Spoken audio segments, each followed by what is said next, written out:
Ladies and gentlemen, boys and girls, this is the Shut Your Mouth Lounge episode 237. Yes, I believe so. 237, I like it. Alex is absent for now. He might join us later. But other than that, joining us today, we have Atty the Hero, as per the usual. Say hi. No. Fine. And then there's also me, the one and only PSP. Um, so, how do you want to do this week, Addy? Well, first things first, we usually go out of the way with the uploads. So Ping, do you have anything uploading or whatever? Do I have anything uploading? I don't think so. I've not recorded anything are you this week. are you uploading any terabytes of content at this moment? And that is doubtful, but if I am, we should be concerned because I didn't set anything to upload. So if I am uploading something, is that should raise some alarms because that means the AI is working on its own, and that's never a good sign. Yeah. That's usually the start of the robot apocalypse, from what I've learned in science fiction. But yeah. So do you have anything uploading this week? I don't believe I do. I've not accomplished anything this week, unfortunately.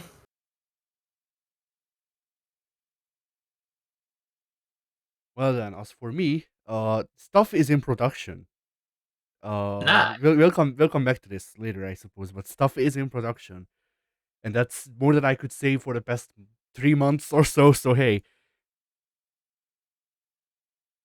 and as for the group channel, well, we have Tabia and I's misadventures in Saints Row, which you were there for, Yes, I was.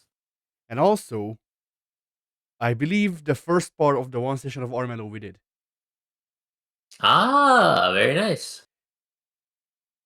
aptly titled, as we all know, this is law. We must end Barnaby. He has to die. It's just a must.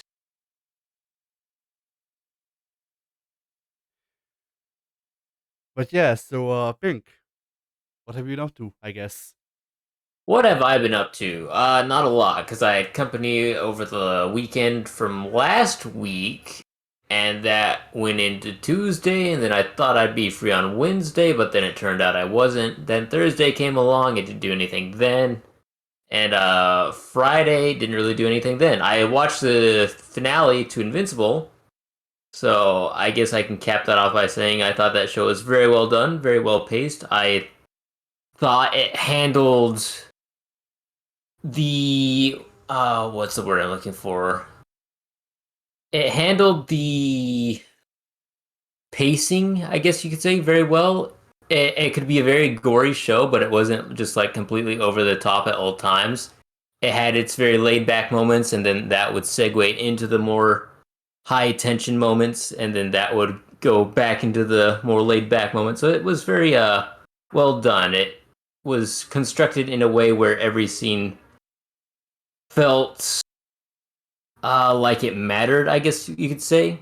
It never felt like it was overstaying its welcome with any of the scenes that it had. Yeah, So I thought that was good. I loved the villain. I loved how they wrote Omni Man from beginning to end.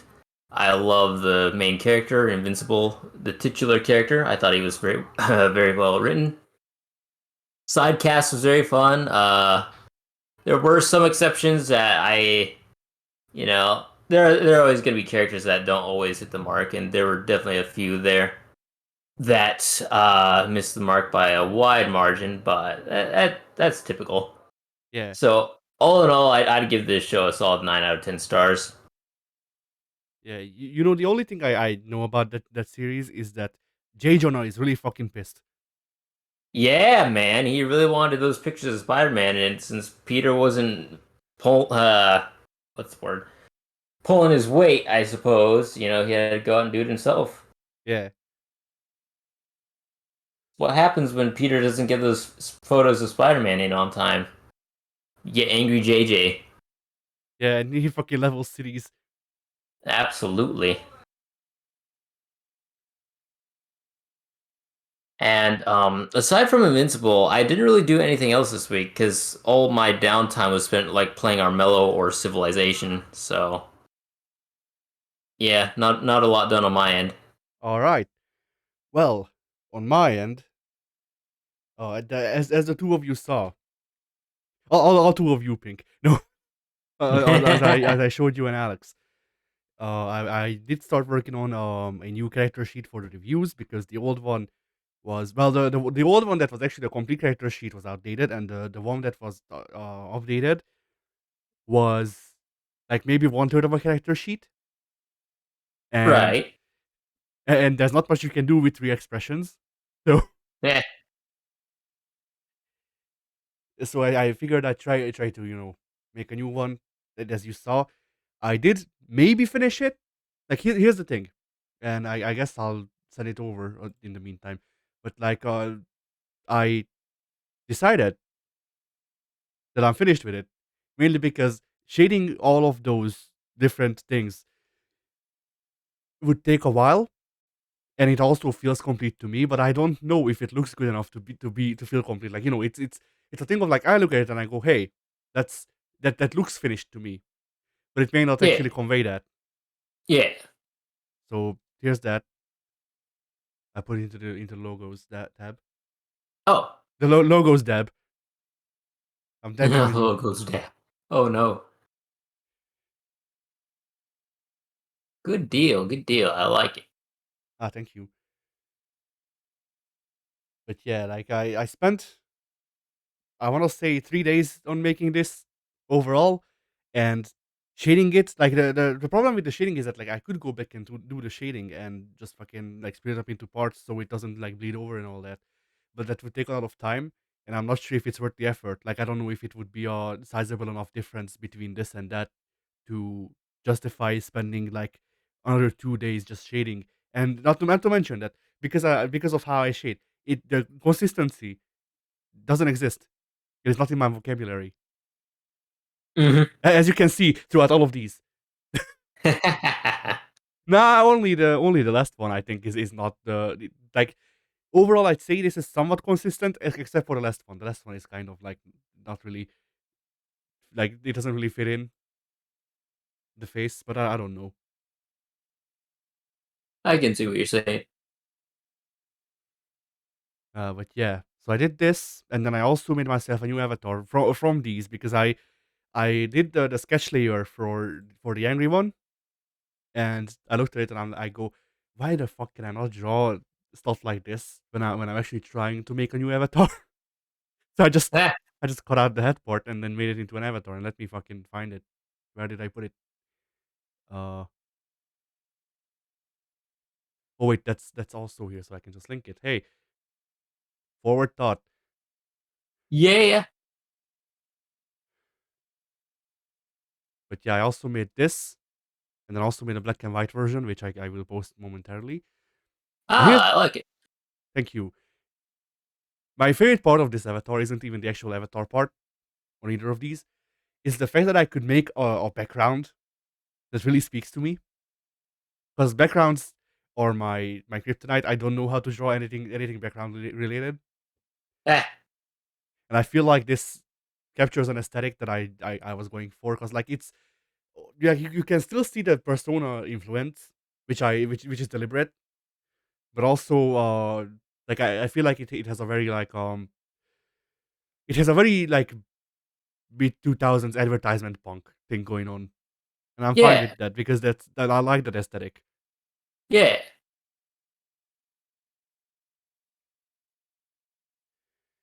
And then I guess while I figure out what else I did, because I feel like I drew something else, but I don't know for sure. But while I do that, I also saw a couple more videos. YouTube, as I said, suggests me art videos now. Funny thing is, oh hey, soon. Hey, what's up? Hey, Yeah, what are you doing here? we're doing the podcast. Yeah, I figured. I thought I would join in. All right. If that's okay with you guys. Yeah, it's fine. We'll have to take it up with our superiors. Yeah, we need to. I must consult the other gods.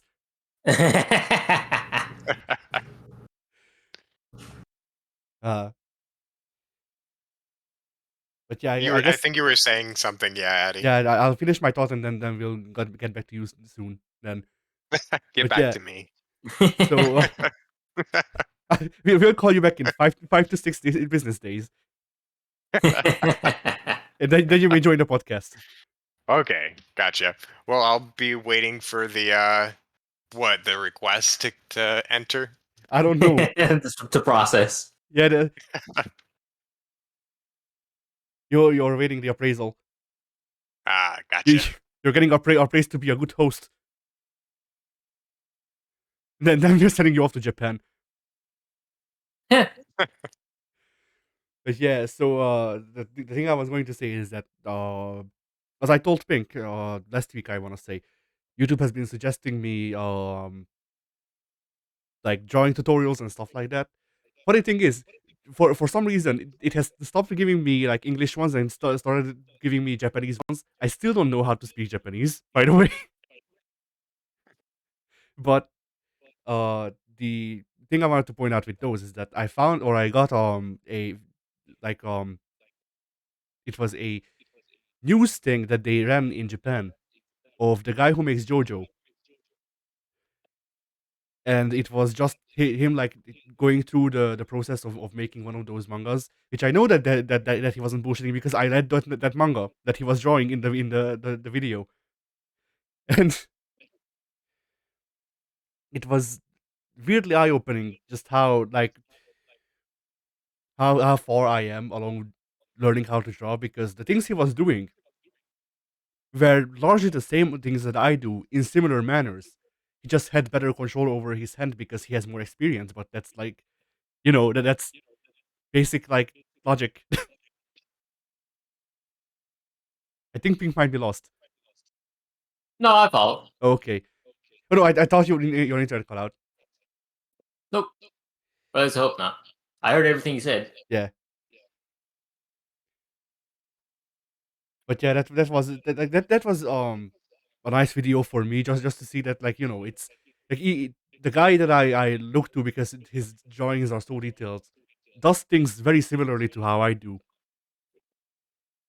and Yeah. pretty much the only thing that separates what he knows and what I know is just experience, which like that would make sense, but sometimes you feel like there's more to it. Right. Right. I guess the only thing, the only big difference that I saw is that motherfucker cheats. He instead of actually fucking bothering to draw perfect circles, he just has those circle measure tools and uses that, which is genius. I can't, I can't do Oh, it you myself. mean like those little shit, what are they called? Circum whatever's? I Something like think that. I know Circumference. what you, Yeah, those not like circumference, the but like the little pencil mechanics that you put a pencil in one end oh no Yeah. no and the Yeah. I other know no what you're end talking is like about. a little not pin. that one, not that one. Okay. He those like circumference measuring sheets that people use in like I don't even know like machining and stuff to determine something's diameter, It's a stencil. like those yeah like a stencil, those plastic sheets. He used one of those, and the thing is I can't do that myself because I draw digitally, which Mhm. means like which like technically I could, it would just look kind of weird and funny, you know. Right. But like I saw it and I was like, you know, I am a bit disappointed, but at the same time, that's too fucking smart for me to complain about it. Hmm. Like the Wait, guy, don't yeah, most like digital art things have a circle tool built in though? it does, but it's a different feel. Okay. How so? Well, you see, if you try you drawing a circle, even using those circumference things, you can fuck up. And Oh, they're uh, called compasses. Weirdly enough. oh yeah, Yeah, the thing you're Yeah. keep talking going. about, yeah. But yeah, so like you can fuck up with that, and especially with the way I do it, which just trying to freehand draw the best circle you can. You can especially fuck up with that because you're never going to draw a perfect circle freehand unless you're like God. Right, right. And so, but yeah, and with art, a lot of times perfection is against what you or perfection is against art sometimes because the world isn't perfect, and while you might not consciously notice that with some things, subconsciously you might, and if something is perfect when it shouldn't be, then it might take you out of the drawing. So sometimes the chance of fucking up is actually not to your detriment. Right. But Pink knows more about art, so he can what's the word I'm looking for? He can argue that, I guess. I don't know. Yeah, I'm not very Ah, familiar with art myself. I am a terrible artist. I always say that every time I try to draw a straight line, I end up with a circle. Oh, soon. My straight lines are about as straight as I am, about 80%. You know, 80% straight. What's the other 20%? gay, especially in the line. Sometimes I But make mine is full curve. Full curve. No straight at all. but yeah, like a lot of shit with drawing is just like getting over the first hurdles of, oh, what I draw looks like shit, because it will look like shit, and then it will stop looking like shit eventually. Like I'm just now reaching the point where what I draw may not look like shit completely. You know, yeah.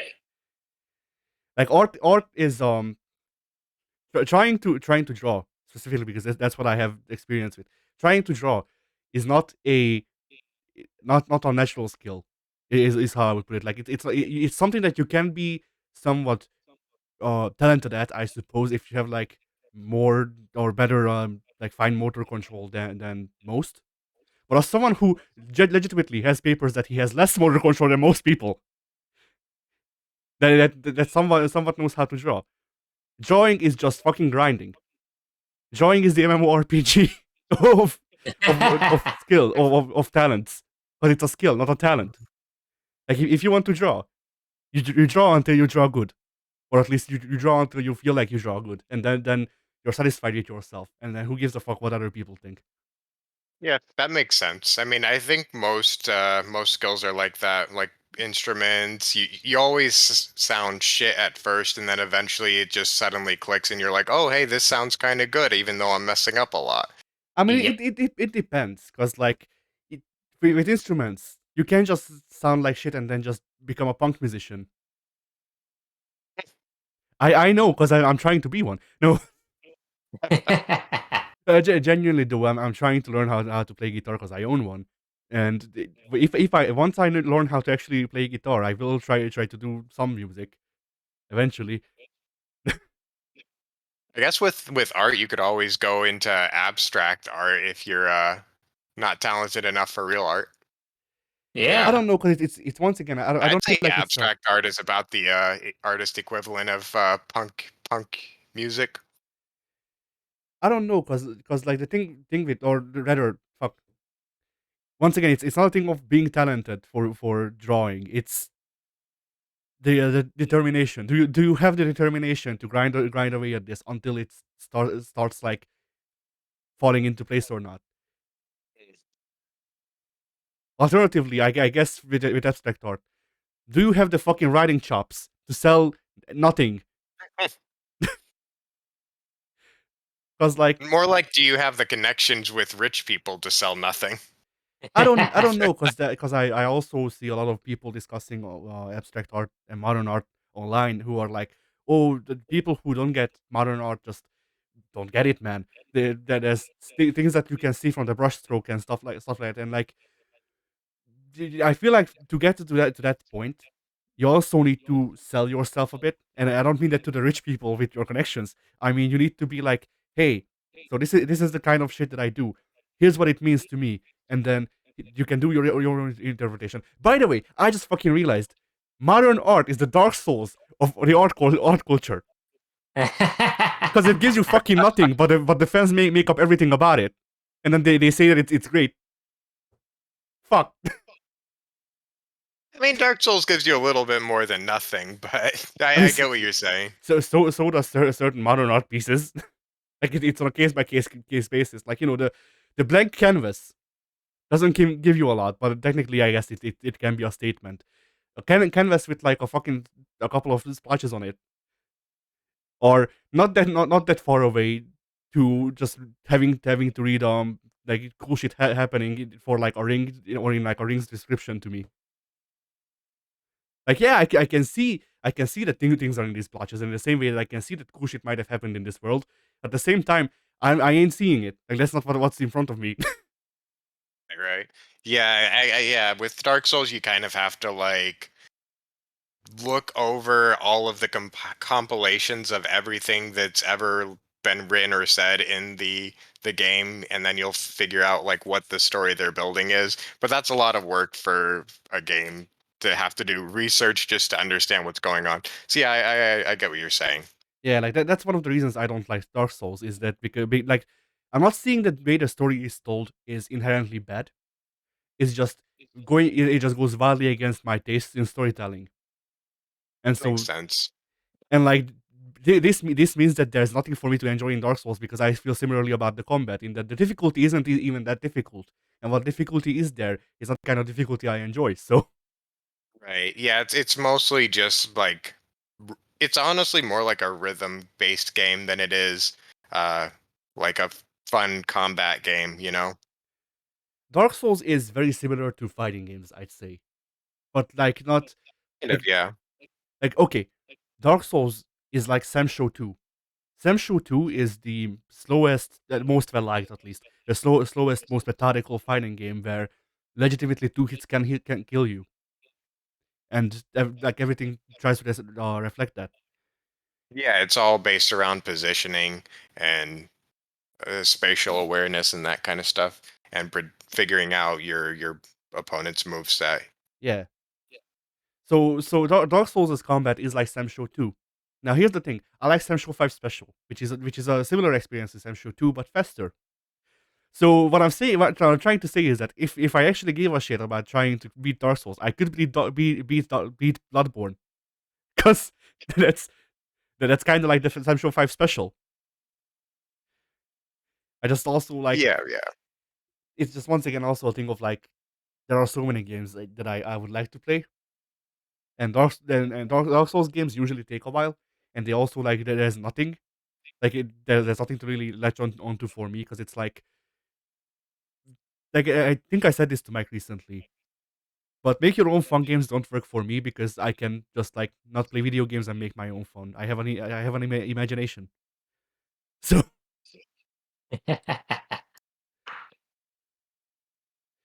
and that's kind of similar to how I feel about with the Dark Souls games. It's like, yeah, the world can be kind of cool or whatever, but like to actually get the world, I need to go to play Superman 64 pretty much and jump through all of the hoops. Right. And the combat isn't fun to me, and the character designs are eh in most of the games. Like Bloodborne is fine from what I remember of the like an hour or 2 hours that I played of it, but like med- medieval fantasy is not for me. I fucking hate it as a setting, because it's been so played out during my childhood that I'm just like bored of it forever. Right. Yeah, I guess with me, I love the medieval aesthetic, and so, I mean, I'm a huge history buff, and so I love So am I, the but I like original Renaissance. Dark Souls. So And as far as Bloodborne goes, I hated Bloodborne because I didn't like that aesthetic much. I hate Victorian period stuff, so Bloodborne wasn't for me, but the original Dark Souls was, and yeah, I guess you just kind of gotta get into one of the Souls games that has a aesthetic that you do like. I mean that's a hard sell though, because like I could get Sekiro, but here's the thing: Sekiro was released by Activision, so Yeah. I'm gonna have to wait until either Microsoft finalizes buying them, or until it gets added to PS Plus. Otherwise, I ain't playing Sekiro. So Right. Oh, you have PS Plus now, by the way? Or like, are there limitations on it for Hungary? no, they even added game streaming just for this update, Oh, which is, sweet. yeah, But do you have access to all the same games that we do in America? Because I was seeing that a lot of other countries had different selections. I'm pretty sure that I have the same selection that you do. Like I think the only games that are missing from my list is would be the same ones that are missing from yours, which is to say like the only German games.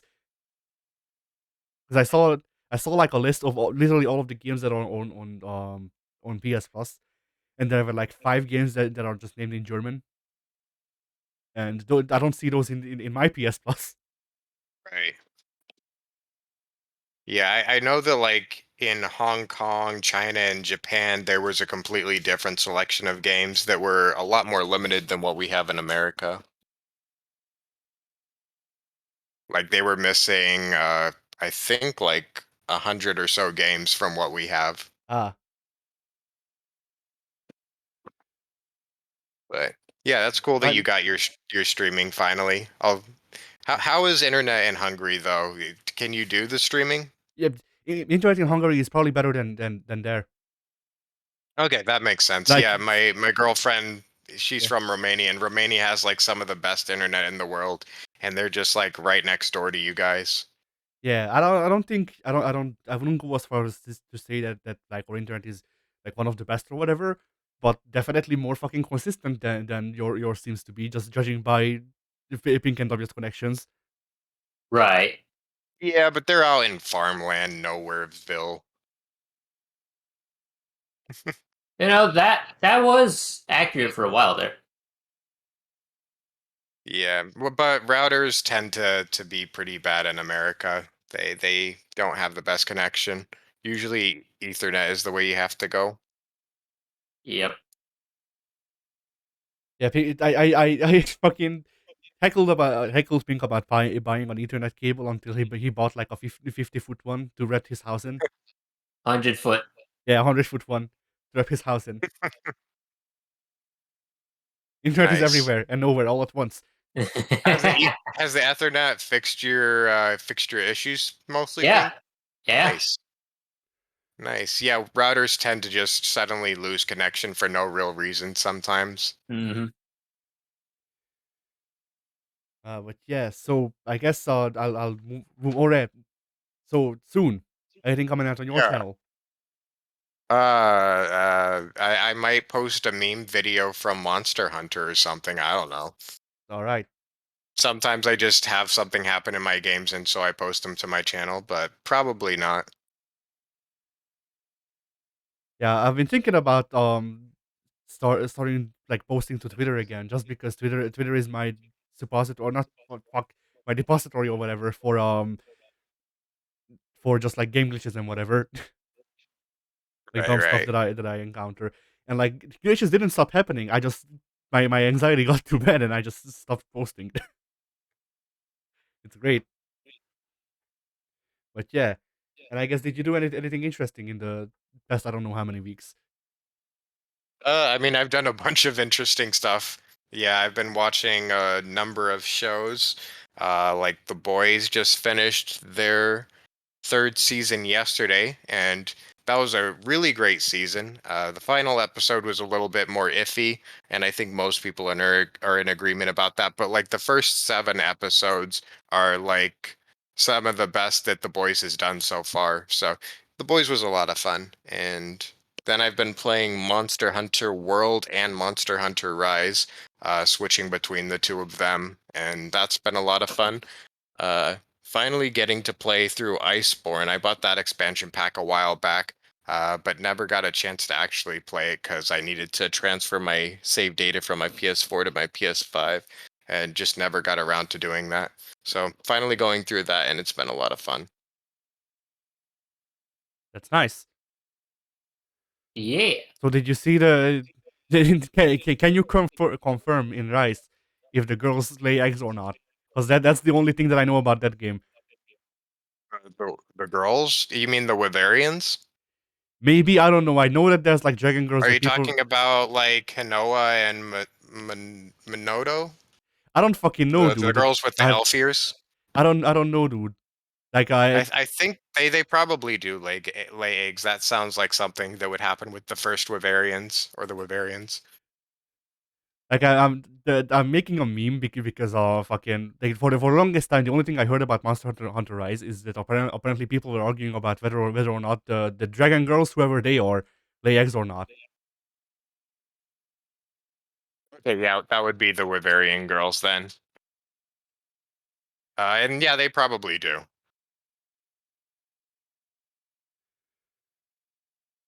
So But yeah, Monster Hunter. yeah, so Monster Hunter, it's a lot of fun. It's a lot like Dark Souls combat, except there's much more options than what Dark Souls has. And it's a little bit faster paced. I think you guys played Monster Hunter World? Yes, I think Alex said you guys tried to. there's a video. Yes. Yeah, Okay, I how think how a did T that Rex or something fell on top of me during that video. It was pretty Well, rad. how did that I go though? remember I remember vividly. There's a moment where I go, "Hey guys, we just killed the Kuluyaku." I go, "Hey guys, we should leave because on the map I see an engine coming this way." And no nobody responds. And then later I look down and the engine is literally outside of the Kuluyaku's nest. And I go, "Hey guys, we should leave. There's a fucking engine at that's out of here." W goes, "No, it's fine. He can't climb up here." Right as he's saying that, he's jumping up. Oh yeah. Yeah, the monsters can definitely climb in Monster Hunter. Yeah, and some of them can fly too. So Yeah, and technically the yeah. Anjanath does have like wings, they're just vestigial. I think we played until the I forget the name of that monster, but the one that looks like kind of like a rhinoceros or something, and like has a mud shell. Oh, the Baroth. Yeah, yeah, Yeah, the yeah. barrels.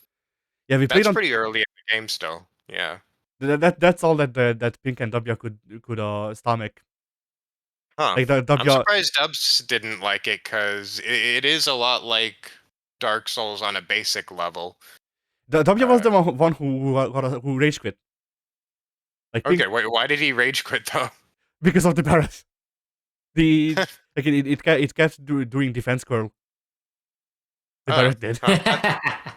Yeah, that's funny because the Baroth is like one of the easiest monsters in the game. Honestly, it's You should there's tell him like that. Go make fun of him. I think I will now that you've said that. But no, the Baroth is literally like a part of a class of monsters that are called punching bags because they just kind of stand there and let you punch them. Uh, it gets a lot harder later on in the game. Yeah, I alone. Before that, I grinded out stuff just so I know what to expect and stuff like that. And I got all the way to the engine alone. But after that point, I didn't know enough about the game to beat the engine alone. And I don't play video games with randos. So Right, right. I mean, if you want, I could try to help you out going forward with no, that. I don't own the game. Oh, If it's on okay, Game Pass, gotcha. Is it not? I thought it was on. It's on PS Plus now. it is. I didn't Yeah, it see it. is. I mean, fuck. I'm pretty sure. I think it's a part of the PS Plus collection. Oh, the collection, but no, then it's not on Oh, PS yeah, Plus. that's right. You don't have a PS5. That's right. That's right.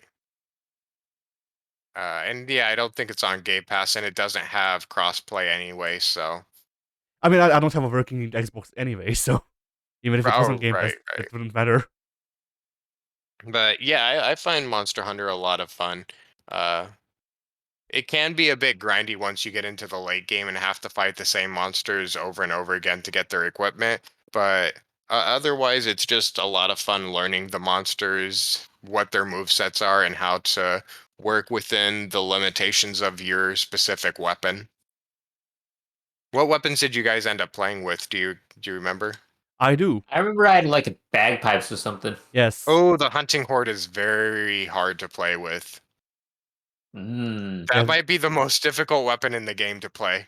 It Yeah. makes sense. I Pink got my went. ass kicked quite a lot. Pink went with the hunting horn. W went with the longsword, I think, or whatever does Eido, because he didn't know that they did that, and he did like he spent the whole session complaining that he does anime shit and he doesn't want to do anime shit. Oh yeah, that's the longsword for you. The longsword is very anime.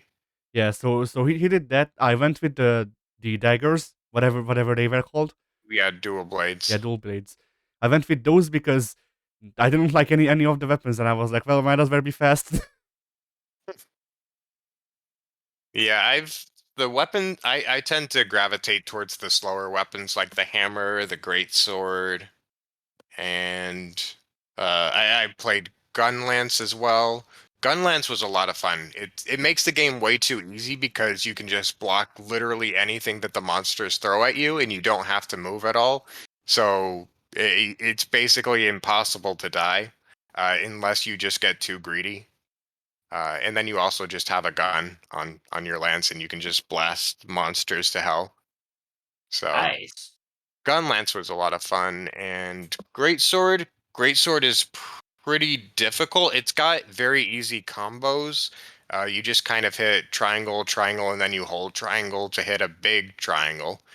But otherwise, the it does have some difficulty in that you have to be very aware of what the monsters are going to do, where they're going to be, so that you know that when you hit your third big strike, that you're going to actually hit the monster. So it's a lot of prediction and figuring out what the monster is going to do, and just having the positional awareness to know exactly where you're going to end up striking. So that's where the difficulty comes with Greatsword. But otherwise, it's pretty easy to know the move set. And then Hunting Horde is just impossibly difficult. There's so many combos that you have to learn. Uh, and you just constantly have to check like what the specific buttons you're supposed to press for what buffs. Yeah, it's a, definitely a pretty complicated weapon for someone who's new to the game. Yeah, I also remember the dual blades just kind of being like, okay, so sometimes you can do flippy shit, but only sometimes. I actually haven't played Dual Blades in Monster Hunter World. I played him in Rise, and Rise has got a very different move set Ah, than Monster Hunter World, because they implemented a new system where you can swap out certain moves into other moves. So yeah, it's kind of like the Mortal Kombat, where you can just swap out certain moves for other moves that have different potential capabilities. Uh, yeah. Hey, and so, yeah, with the dual blades in Monster Hunter Rise, I would just swap them out so that uh, when I hit into my demon mode, you would just like launch up into the air and start doing weird flippy shit up and down the monster's back. And so, yeah, I dual did. blades in Yeah, go Rise on. are a lot of fun. Yeah, I don't know how they are in World. they seemed fine. But I could only pull off the flippy shit once, Hmm. which made me sad. What exactly was the flippy shit? What you just said, going into demon mode and just like fucking doing cycle crushes all over the monster. Oh yeah, yeah, yeah, yeah. But yeah, I couldn't figure out what exactly was the combo that took me there, and Right. then otherwise I didn't really look up guides or whatever because I figured it's funnier for the video if we don't know what we're doing, and it was. Yeah, I'm sure it was. And then I've been meaning to try out the bow guns, because it seems like they just kind of turn the game into a third person shooter. Yeah, Which I I think feel like that would be interesting to see how that would go. did you try out the guns? I remember that I did. I don't remember. I might have. I feel like I used a long range weapon of some sort at one point. I feel like I remember that too. The bow gun that I had like a subsystem of placing traps, which made it hard to utilize because it meant that you were supposed to be like close to the monsters while also shooting them, and that didn't really work out with the getup that we had of W has a big anime sword, and I have a gun that shoots traps, and Pink does buffs and dies. Yeah, having a hunting horn next to a longsword next to a bow gun is not exactly synergetic, it sounds like. Yeah, But yeah, it's a shame I didn't get to play with you guys. I would have liked to do that. Yeah, yeah. this. Like Monster Hunter World is one of my favorite games ever. I think it placed like 10 on my top 100 list when I did that. I like it a lot. If I remember correctly, around that time, the like I know that you don't have an Xbox, but someone in your household did, so sometimes you jumped on that to play with us, and then they Yeah, with just Smite, yeah. yeah, and they just recently took it away from you around that time, if I remember correctly. Like around the time that we played it because it was on Game Pass. Oh yeah, yeah. I think that sounds familiar. Yeah. But yeah, I would have liked to play with you guys. That's too bad. Maybe Monster Hunter 6 when that comes out. Maybe I'm only buying that game if I can play as a fucking Calico. I Yeah, don't I I don't don't need think that that'll happen. I know you can play as Geralt of Rivia fuck in that. Monster Hunter World. That that that's not a reason for me to buy the game. That's a reason for me to find all of the copies and burn them. It was kind of weird. I was just like doing a quest, and then suddenly Geralt comes in through a portal, and he's like, "Oh, I guess I'm here now. I'm gonna go hunt a monster." I'm I'm gonna go fuck the handler. And then you just play as Geralt, like actual Geralt, and you do a fucking Witcher quest with dialogue options and everything. I'm like, what the fuck is going on? Why am I why am I using Witcher Vision? How did they implement Witcher Vision? They just completely redesigned parts of the game around doing a Witcher crossover. It was kind of weird. And then they had like this weird mob boss of ravens that you had to fight as well, and they shot like raven missiles at you. It was weird. But yeah, yeah. How's it going, Alex? Not much. Cool. But yeah, that's about it for me. I mean, I watched a couple of other shows, but nothing too interesting. Just The Boys was the best of them. Obi-Wan, I dipped out after episode 3 because that episode sucked really badly. You didn't Uh, like episode 3? oh no, I hated it. The end of What the episode heck? 3, I think it was episode 3. It might have been 4, but the end of the episode where Obi-Wan fights Darth Vader and there's like that field of fire. That was the dumbest shit. Oh my gosh, it was The horrible. fire part was dumb, as Because was like, the actual end of the episode, but the rest of the yeah, episode I really enjoyed. That was my favorite of the 4 that I watched. I I think the dipped out rest of after episode 4 episode, because that one sucked. yeah, the rest of episode 3 might have been okay, but the end of the episode just completely soured on me because there was like Vader created a field of fire, used the Force for to drag Obi-Wan through it across the fire, then extinguished the fire with the Force. And then Obi-Wan's, I don't know what the girl's name was, but she just blasts a tank to create another field of fire, and then Vader's like, "Oh, well, I guess I can't do anything. He was out of Gonna mana. just gonna just He had to go back to fountain. walk away." He couldn't even walk around the fire. He had to just walk away. The Yeah, the fire that ended like 5 feet away. he had to return to fountain. Without his abilities, everyone would have killed him. Uh, yeah, the incapacitated Obi-Wan laying on the ground unconscious would have killed him. Yeah. I mean, look, Yeah, that was just so Obi silly. Wan I couldn't. Obi-Wan has Persephone's old passive. Oh yeah. Well, actually, he kind of does when you think about it. Yeah, With the new Disney canon, he yeah. just turns into a Force ghost and then just dies. Obi-Wan He turns pink. basically does have Persephone's passive. You're right.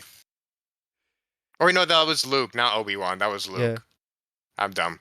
But yeah. I guess that is something that Obi-Wan could potentially do too. My He's favorite part, already a Force Ghost. my, It's fa- not that far off. my Yeah, favorite he part could of Star Wars probably affect the is the world part where somehow. Obi-Wan turns pink and dies. Huh? That's my favorite part of Star Wars.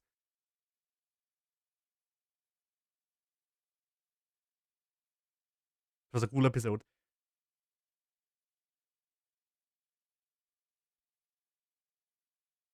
Anyway,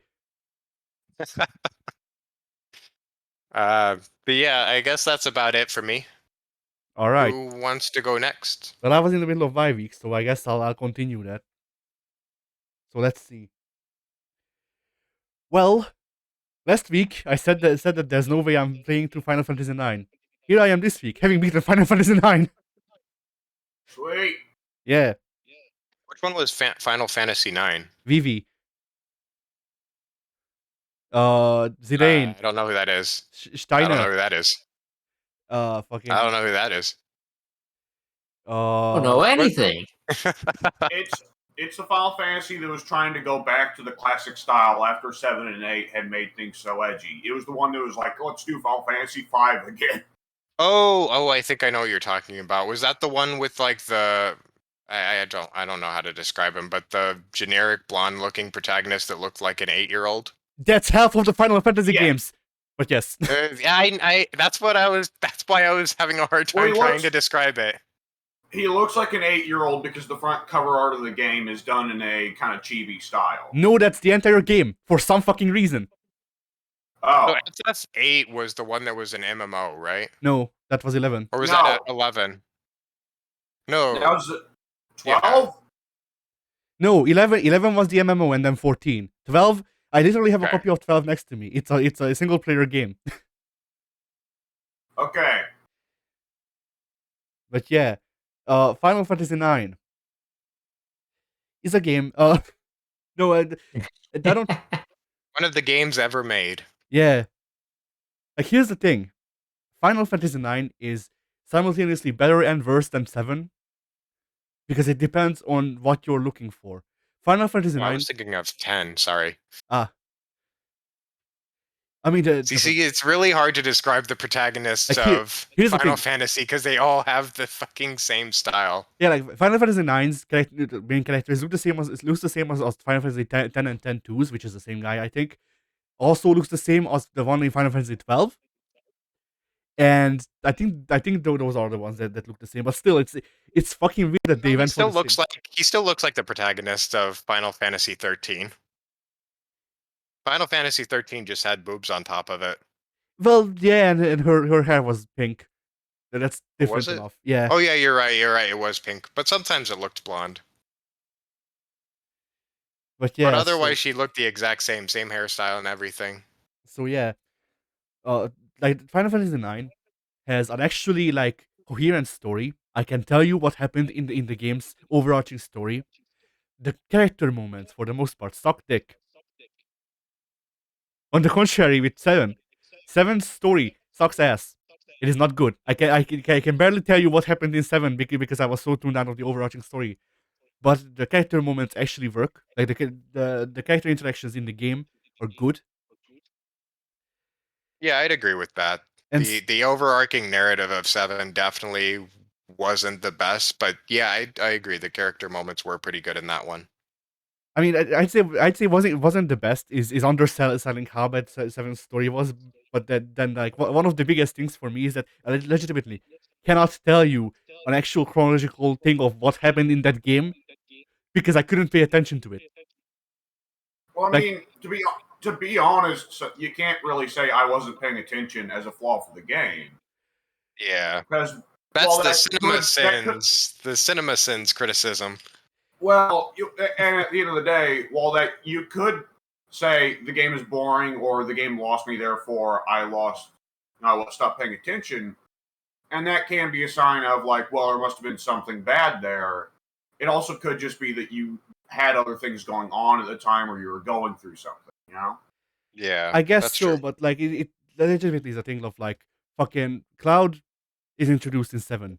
Then then you're introduced to the other protagonists through going through Shinra and then getting out of Shinra. Fucking not Shinra. I forget the city's name, but whatever. Midgar. Yeah. So Yeah, going through Midgar, you find everyone. You go into Shinra. You free Best Boy. Then you fucking head off to the Golden Saucer. You do pretty much nothing on the Golden Saucer aside from going on a date with Barrett in my game at least. And then you kind of just move on. Meanwhile, everywhere you go, Sephiroth. People talk about Sephiroth summoning Meteor, not a meteor, just Meteor. and then fucking you go to a beach. You have a beach episode. That was cool. I like that sequence because it had nothing to do with the story. I'm not even I'm not being facetious. I genuinely like that part of the game. But So there's always an anime beach episode for some reason in every fucking anime game / show that I've ever watched. there's only been on Even Avatar: The Last Airbender had a beach episode. there's That only been episode on, was great. there's only been on Why anime did I beach do Hated episode. that though? episode. That's one of my least favorite episodes in that show. But yeah, keep going, What, Addy. seriously? Yeah, it was. But yeah, keep going, Addy. I was just going to remark that there's only been one anime beach episode in any anime that I've seen or I watched, and it was the one romantic comedy series that I like, which is oddly fitting, but still it's funny. Anyway, so Final Fantasy VII. Where was I? Yeah, the beach episode part. Then after that, you go and just try to find the guy who turned Sephiroth into Sephiroth, and then you find him, and he's like, "I'm evil, ha ha ha," and then dies. And the Sephiroth shows up and fucking calls a meteor. Also, Eris died on the way. And then you get sent to fucking God, and you kill God. Yeah. And that's the story of Final Fantasy VII, at least as far as I recall it. Because I was paying attention, or at least trying to, but the pieces don't make sense.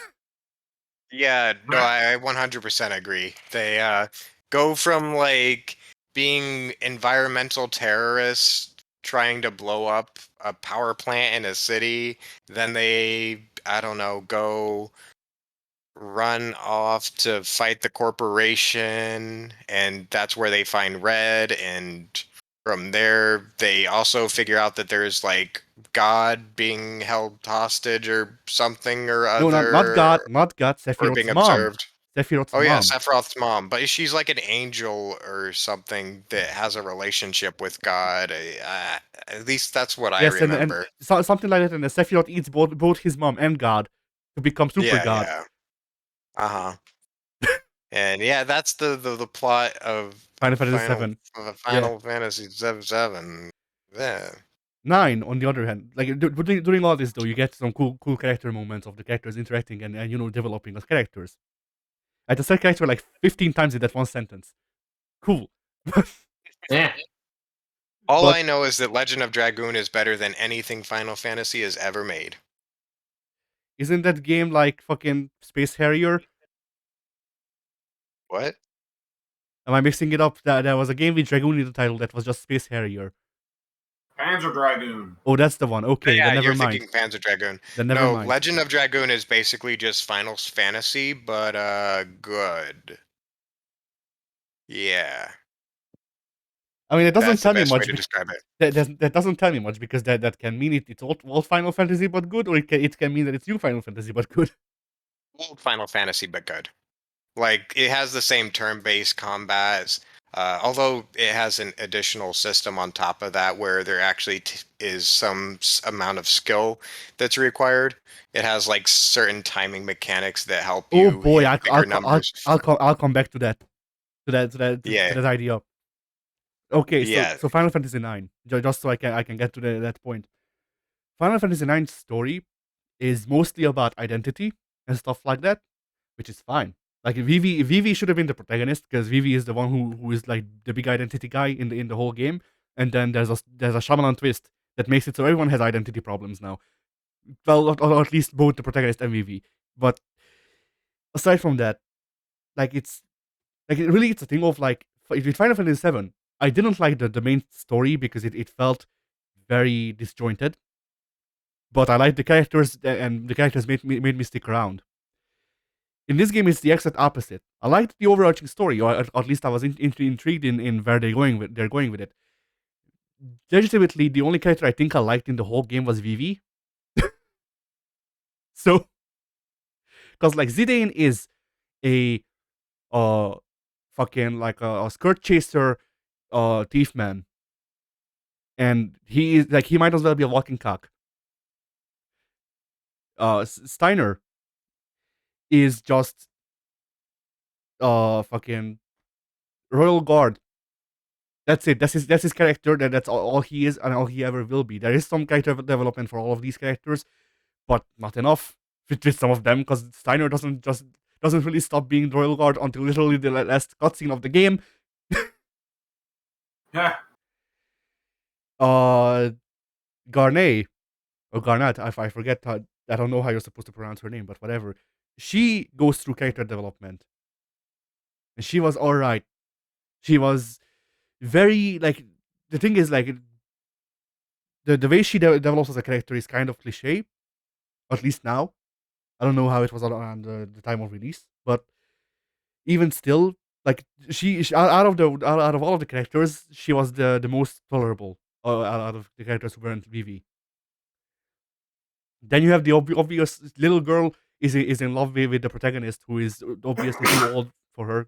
Bless you. Bless you. Thank Who, you. and that's her whole character for the most part. And I don't even. Oh yeah, that's Quina. Quina is the best character because they spend the whole game trying to figure out what Quina's gender is, and also her whole character is that she's fat, or they're fat rather, but still their whole character is that they're fat. Laugh right now, laugh, and that's Pink gets it. Pink would like Final Fantasy IX. Pink gets it. Well, to be fair, it's not just Japan; it's also the 2000s. Yeah, Yeah, that's true. but like legitimately, like Final Fantasy VII's characters were interesting for the most part. Sephiroth sucked, and Cloud was Wow. barely there. But Well, are you talking about the remake 7 or the original 7? I just wanted to original. clarify. Okay, the original.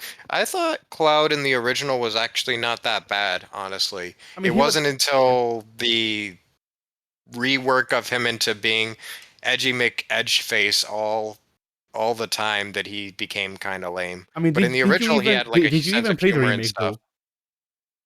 I did play up until, well, I don't know. I think I played up until you're supposed to go to the corporation. I don't Shira. really remember. Yeah. Yeah, I think so. Yeah, the Cloud still has his moments in the remake where they're showing that like Cloud isn't edgy McEdge face anymore either. They're trying to make it so he looks like edgy McEdge face, but he still is more like the old Cloud in the original game. Or at least that's how I read him. Yeah, it seemed like they were trying to become return to a little bit more of his humor, but he still didn't have enough as he didn't have as much character as he did in the original, I think.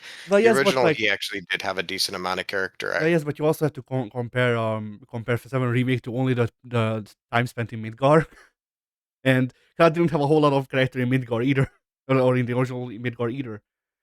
At least from what I remember. Yeah. So like I feel like with where they're going, they're gonna try to make him more humorous in the next part of the remasters or whatever the fuck the sequels is the best way to put it. Eh. But anyway, so yeah. What else can I really say about Final Fantasy IX? Um, I mean, it did help me in figuring out that this is the era of Final Fantasy I like, because I played I guess I'll bring these up and then we'll come back to this and move on to those after.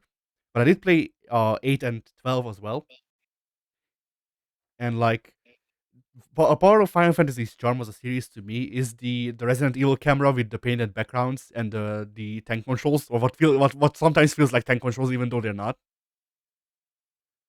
Yeah. And like the newer games lose a charm just by not having those painted backgrounds and how sometimes janky it looks that they're trying to do moving parts with paintings and stuff like that. But it's fine. Like it was a great undertaking, and I appreciate the effort that they put into trying to make these games work. But like yeah, Final Fantasy IX, once again, it's a thing of like, for an overall story, play 9. But it won't have great character moments. Or at least I don't think so. But once again, it's a thing of like they try to do character moments sometimes, but not enough. And also like there's no banter between the characters while you're in the world, which I think was a big mistake to leave out. And I just really fucking dislike Zidane. I just hate Zidane as a protagonist. But Yeah. yeah. But overall, I didn't completely hate every moment I spent playing Final Fantasy IX, and also Kuja, who I always want to call Kujo, but Kuja, who is the main antagonist, his theme is just "We will rock you," or at least the stomp beat under it is just "We will rock you." Good deal. Yeah. So at least every time he got on screen and his team started playing, at least I got to do karaoke. And then that was entertaining if the character moments weren't there. But anyway, then I went back to Final Fantasy VIII. Now, Final Fantasy VIII is literally the first Final Fantasy I've played, and people say that it's one of the worst ones. I was like, well, I don't know because I remember not completely fucking hating it when I was very little, but like I was also very little. So given a chance, I returned to it, and this is my hottest take that I have ever had on this podcast. Final Fantasy VIII sucks. Oh, Oh, man. spicy, Yeah, spicy. Got some of that ice cold spice. yeah. You'll get burned by the hypothermia. But like they try to do things. Like I started the game up and I started having non flashbacks to all of the cutscenes I've seen. Turns out the one cutscene that I vividly remembered out of the game is 2 hours in. I don't know how I got 2 hours into the game because I last played the game before I could read English. So, but anyway, Final Fantasy VIII's main problem isn't the setting. I mean, the setting isn't the most interesting. It's not the graphics because the graphics are a controversial take. I thought the graphics of Final Fantasy VIII were in part or in ways better than the ones in 9, just because in 9, like I feel like 9 didn't do stylization in the best way. It could have done the stylized characters better. Final Fantasy VIII tried to do more realistic while also remaining anime, and it Yeah, just wasn't FF9 like kind of chibi looking? yes. Yeah, I'm not a big fan of that art style. I actually kind of like some of the character designs for Final Fantasy VIII. Looking at them, Yeah, Final Fantasy VIII has some goodish character design. Like Final Fantasy VIII, at least the opening cutscene made me believe Final Fantasy VIII seems like the most Kingdom Hearts Final Fantasy yet, or at least out of the ones that I played. And I've played 15, so right? and like 15 is very, very, very Kingdom Hearts as Kingdom Hearts, even though the combat isn't the same. But whatever.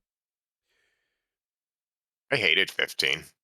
I didn't get too long into 15. Like I played, I want to say an hour or two, and then I had to Hmm. quit because I played on my Xbox and it required me to press the RB button, and I don't have a working RB button, so Oh, yeah, that would do it for you. I just found it really, really, really boring. I Oh my mean, gosh. you have to consider one of Noctis's favorite things to do is fishing, and Yep, that says everything about the game, I think. and driving very, very, very slowly. I mean, I kind of enjoyed the driving just because I No. could listen to fucking lo-fi chocobo beats to fucking get yourself killed to. But But yeah, the, yeah, the Final Fantasy 7 was, or not 7, 8. 15 was Oh yeah, was 8. Final Fantasy, which I one? don't know, Which one are we 32, talking about? 32. Yeah, but So no, yeah, Final Fantasy 15 sucked. But yeah, go back to 8. Sorry to all interrupt. right, that's fine. So Final Fantasy 8. Where was I? Oh yeah. So uh, one of the biggest problems with Final Fantasy 8 is that it looked at Final Fantasy 7 and how Final Fantasy 7 had modular things to it and how people enjoy those modular things. So it just went, yo, what if everything is modular then? And that doesn't work. Like there is no summon. Technically there is a summoner character in that. There's a character that the monsters you can summon like better, I guess is the best way I can put it. Like they have better stats with them, I guess. But there's no summoner character. There's no tank. There is no rogue. There is no warrior. There's whatever the fuck you want, which sounds nice. But then you get like 5 team members in 3 hours, and they get switched in and out of the team constantly. And sometimes when they get switched out of the team, you can't switch the monsters back in, and you only have like 3. So, and also to have access to basic menu options, you need to have a monster. You need to be able to summon fucking Shiva to be able to give yourself a potion. It is the law. And stuff like that just boggles the mind. Cause like there's some parts to it that are like I'm like, okay, well, this sounds neat on paper or whatever. Like I see what they were going for. But like locking basic utility aside from attacking, like everything aside from attacking behind having a summon monster seems really fucking strange to me. And it doesn't really work, in my opinion.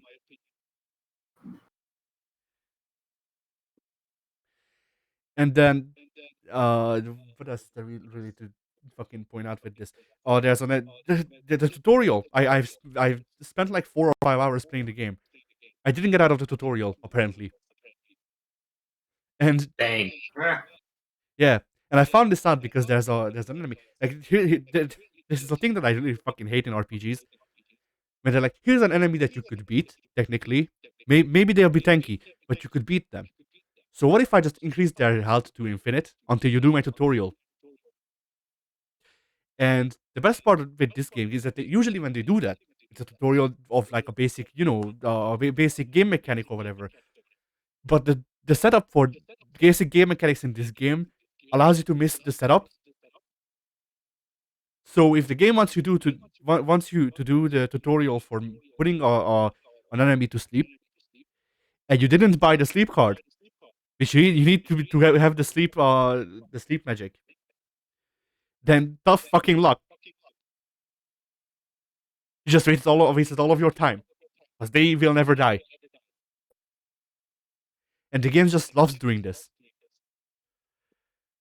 Legitimately, the first thing you do in the game is you need to walk from the starting area or whatever, the hub city. You need to walk from the hub city to a training ground.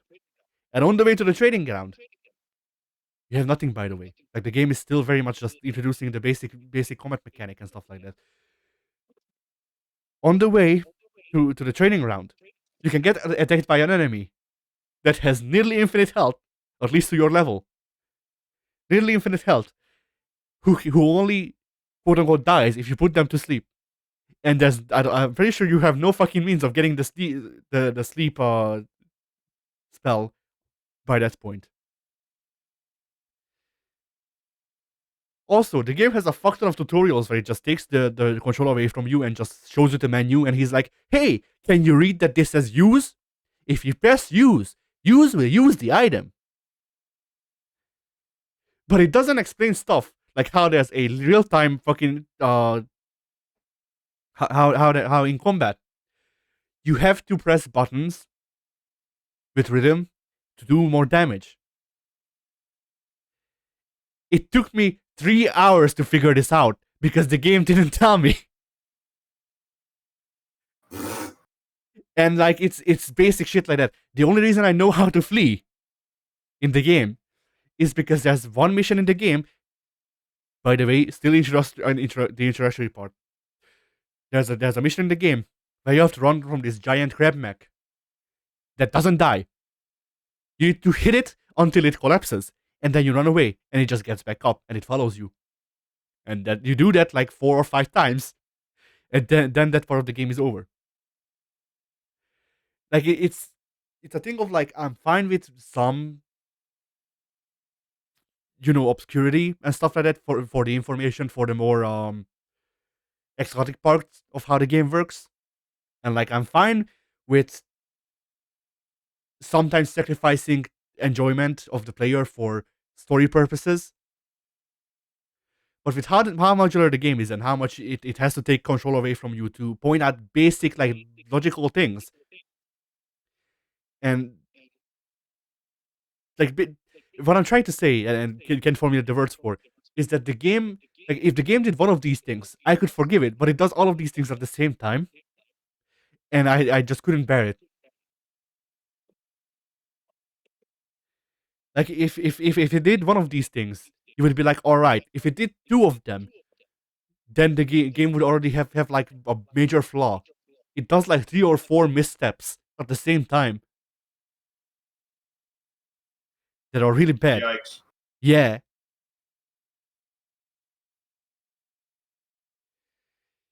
And so yeah, that was an experience. Like I may still watch someone else play through Final Fantasy VIII just so I can see the story, but like fuck, dude, I don't want to put up with that shit.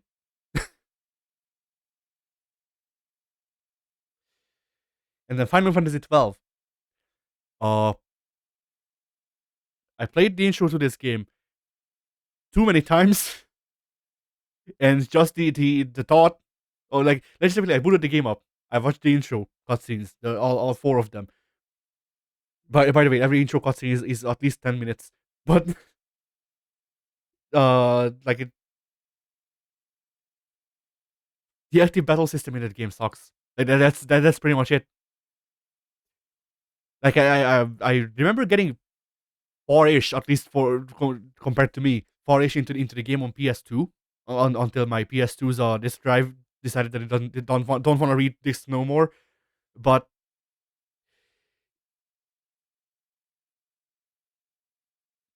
the like I remember the only way to circumvent, or the only way to be fine with the active battle system in Final Fantasy 12 was to circumvent it by just telling the game to freeze time, like if it were actually turn based, and then just doing things while everything is frozen, and then resuming the game. And like boy, like Final Fantasy spent a lot of time trying, like in its metamorphosis that it's still going through, going from a turn-based RPG game to an action RPG game, and it shows because the active battle system in pretty much any game that I have played from Square that wasn't Chrono Trigger was shit.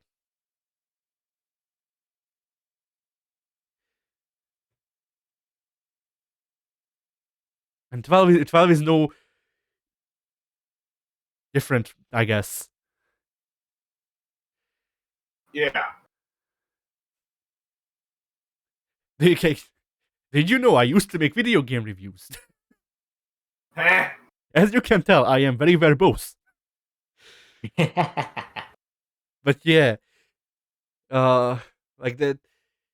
Legitimately, I boot up the game up, and I nearly got to the active battle system tutorial, and and something at the back of my head was just like, no, quit. We need to escape, leave. Yeah, because the game would be fine. Like I would be more interested in figuring out shit with Final Fantasy 12 if it weren't for the battle system.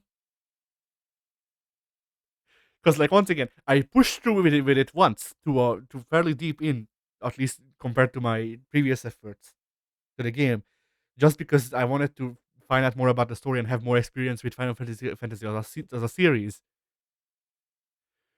But having played both 7 and 9, just further proves to me how inferior 12's battle mechanic is.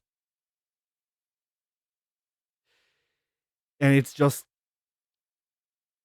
I can't stomach it. So anyway, that was the Final Fantasy Power Hour. Moving on. Heh. I played a couple of fighting games, but I'll leave them for fighting games art, so we don't go into too much detail with those. Let's The see. Fighting Games R isn't this Tuesday, right? I'm not going crazy. No, it's next one. It's next Tuesday. Okay. Let's see. I also played Outer Wilds. Now, Oh, Why'd you go and which do one was that? that? what was Was it? that the walking sim? I think so. Okay. Yeah, I think I know which one you're talking about. Yeah, I get that one and Outer Worlds. World Yeah, everyone confused. everyone Yeah. does. I'm the only Okay. I'm the only one who knows the difference in letters. Hang on 1 second. All right. So Outer Wilds. What can I really say about it? I don't know. I went into this game not like I went into this game somewhat blind. Like most of most of what I knew about the game is how everybody fucking jerks the game off, and like it's this great game that everyone needs to play. And boy, I really love the twists, the ambiguous twists and stuff like that. And I was like, well, just because a lot of people say that the game is great doesn't mean that they're necessarily wrong. So I gave it a chance. Oh, only in our circle of friends would it be. There's a lot of people praising this game. It must be dog shit.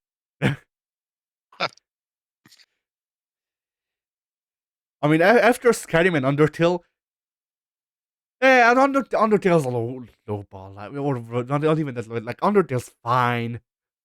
Undertale is Well, yeah, serviceable. but how? We all think of the games that we love we all think of the games that we hated that everyone else loved. There's also lots of games that each of us love that everybody else loved too. Yeah, Imagine if soon when Monster Hunter World, everybody loves it. It must be dog shit. Yeah, fuck that game. I loved Monster Hunter 3, but Monster Hunter World must suck. They went too mainstream. Yeah. I've seen people actually argue that soon. Oh, I It's know, great. I know. That's what I'm parodying. There's always those I people don't that are think like, it's. "Oh, my game is popular now." Oh, fuck, they went and I don't made think it it's even a casual. hipster. It's not a hipster thing. I think it's a thing of. I've said this to Mike before. I think that everyone on the forum, with the possible exception of myself, is easily overexposed. We get sick of seeing a game get praised that we ourselves have not tried. So we assume, okay, I'm fucking sick of this. Everybody's praising it. That it must be that they've all got the fucking wool pulled over their eyes. This is a bunch of bullshit. Yeah. It happens. It happens. Yeah. I mean, I do think that there go is. ahead. I was just gonna go off Yes. on a tangent. Yeah, I think that there is a certain credence to people who don't like it when their games get watered down, I guess, for mainstream audiences, because a lot of people do like those games that do have a slower pace or are clunky because of the fact that they're slower and clunkier. And they just like that aspect of the game over making it more like every other game. And so Oh, they just like the challenge of it. And I do think that there is some credence to that. And that you and can go sometimes there's too clunky old far. play styles that have some nuance to them that's lost in modern play styles.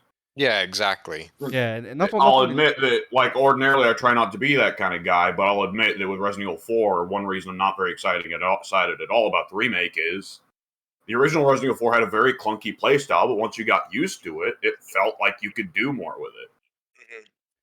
Yeah, and like with Monster Hunter World, it is a slower paced game with a lot of clunk to it. I'm sure you guys are familiar with that. There is a lot of like slowly making your way through and getting hit by things and then just having to sit around and watch your character recover from that. Uh, and then like with Monster Hunter Rise, I played that game and holy shit, they made it so easy, I guess. They like implemented a new system where if you're knocked back or knocked down, you have a recovery system where you can just snap immediately right back out of it. ah And it's so fast paced and it just makes the game feel like, I don't know, Devil May Cry, honestly. It feels like you're abusing the monsters rather than hunting them. That's You're yeah just it. like I've had enough of you, monster. yeah you no, seriously, I've never like gone into a game against like the final, you know, the flagship monster, the one that's on the poster, and Like I've played Monster Hunter Try and Monster Hunter World, and both of those times when I went against the flagship monster, which for 3 it was Lagiacrus, and for World it was Nergigante. When I went against those guys, they were really intimidating, and you had to play completely differently than normal because they could hit really hard, and they had special maneuvers that had a lot of like build up and everything, and you had to understand the game mechanics in depth to avoid their big moves. And then I go into Monster Hunter Rise, and I kill the flagship monster in like 3 minutes with one of the worst weapons for killing a monster quickly, and I'm just like, what the fuck is this? Why did I kill this monster so quickly? Why was it so easy? It just didn't feel as rewarding and good, I guess, you know. Yeah. Yeah. For this topic, just imagine I spent 30 minutes talking about parkour in Assassin's Creed. We don't need that. Yeah. But yeah, uh, where was I? I forget. Shit. That was, oh yeah, Outer Wilds. Hmm. So, uh, this is something that I feel like I need to say every time that I bring up a game that I went into biased against. But when I play a game, I do my best not to be biased against it, even if I don't like it overall. Like even The Witcher 3. When I booted The Witcher 3 up, I was like, well, I guess I'll see what everyone's talking about, and I can't see what everyone's talking about if I'm fixated on trying to shit on the game.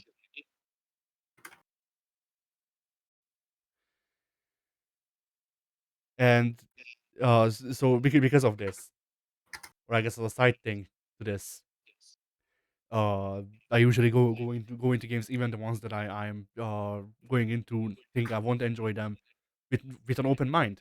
And I did the same with Outer Wilds. Let me tell you, the Outer Wilds is not for me. And that's it. It's like, it's not a bad game. It's not a good game. It's a game that's not for me. And that's pretty much all of the big criticism that I can give about the game, because it's just like it's a spacefaring puzzle game with whatchamacallit, Groundhog Day rules. And like, maybe the writing is great, or maybe I don't know, like the spacefaring is cool. I hate space. Well, okay, no, hate is a strong word. But in the same way that I think sailing is boring, I think sailing in the sky is also boring.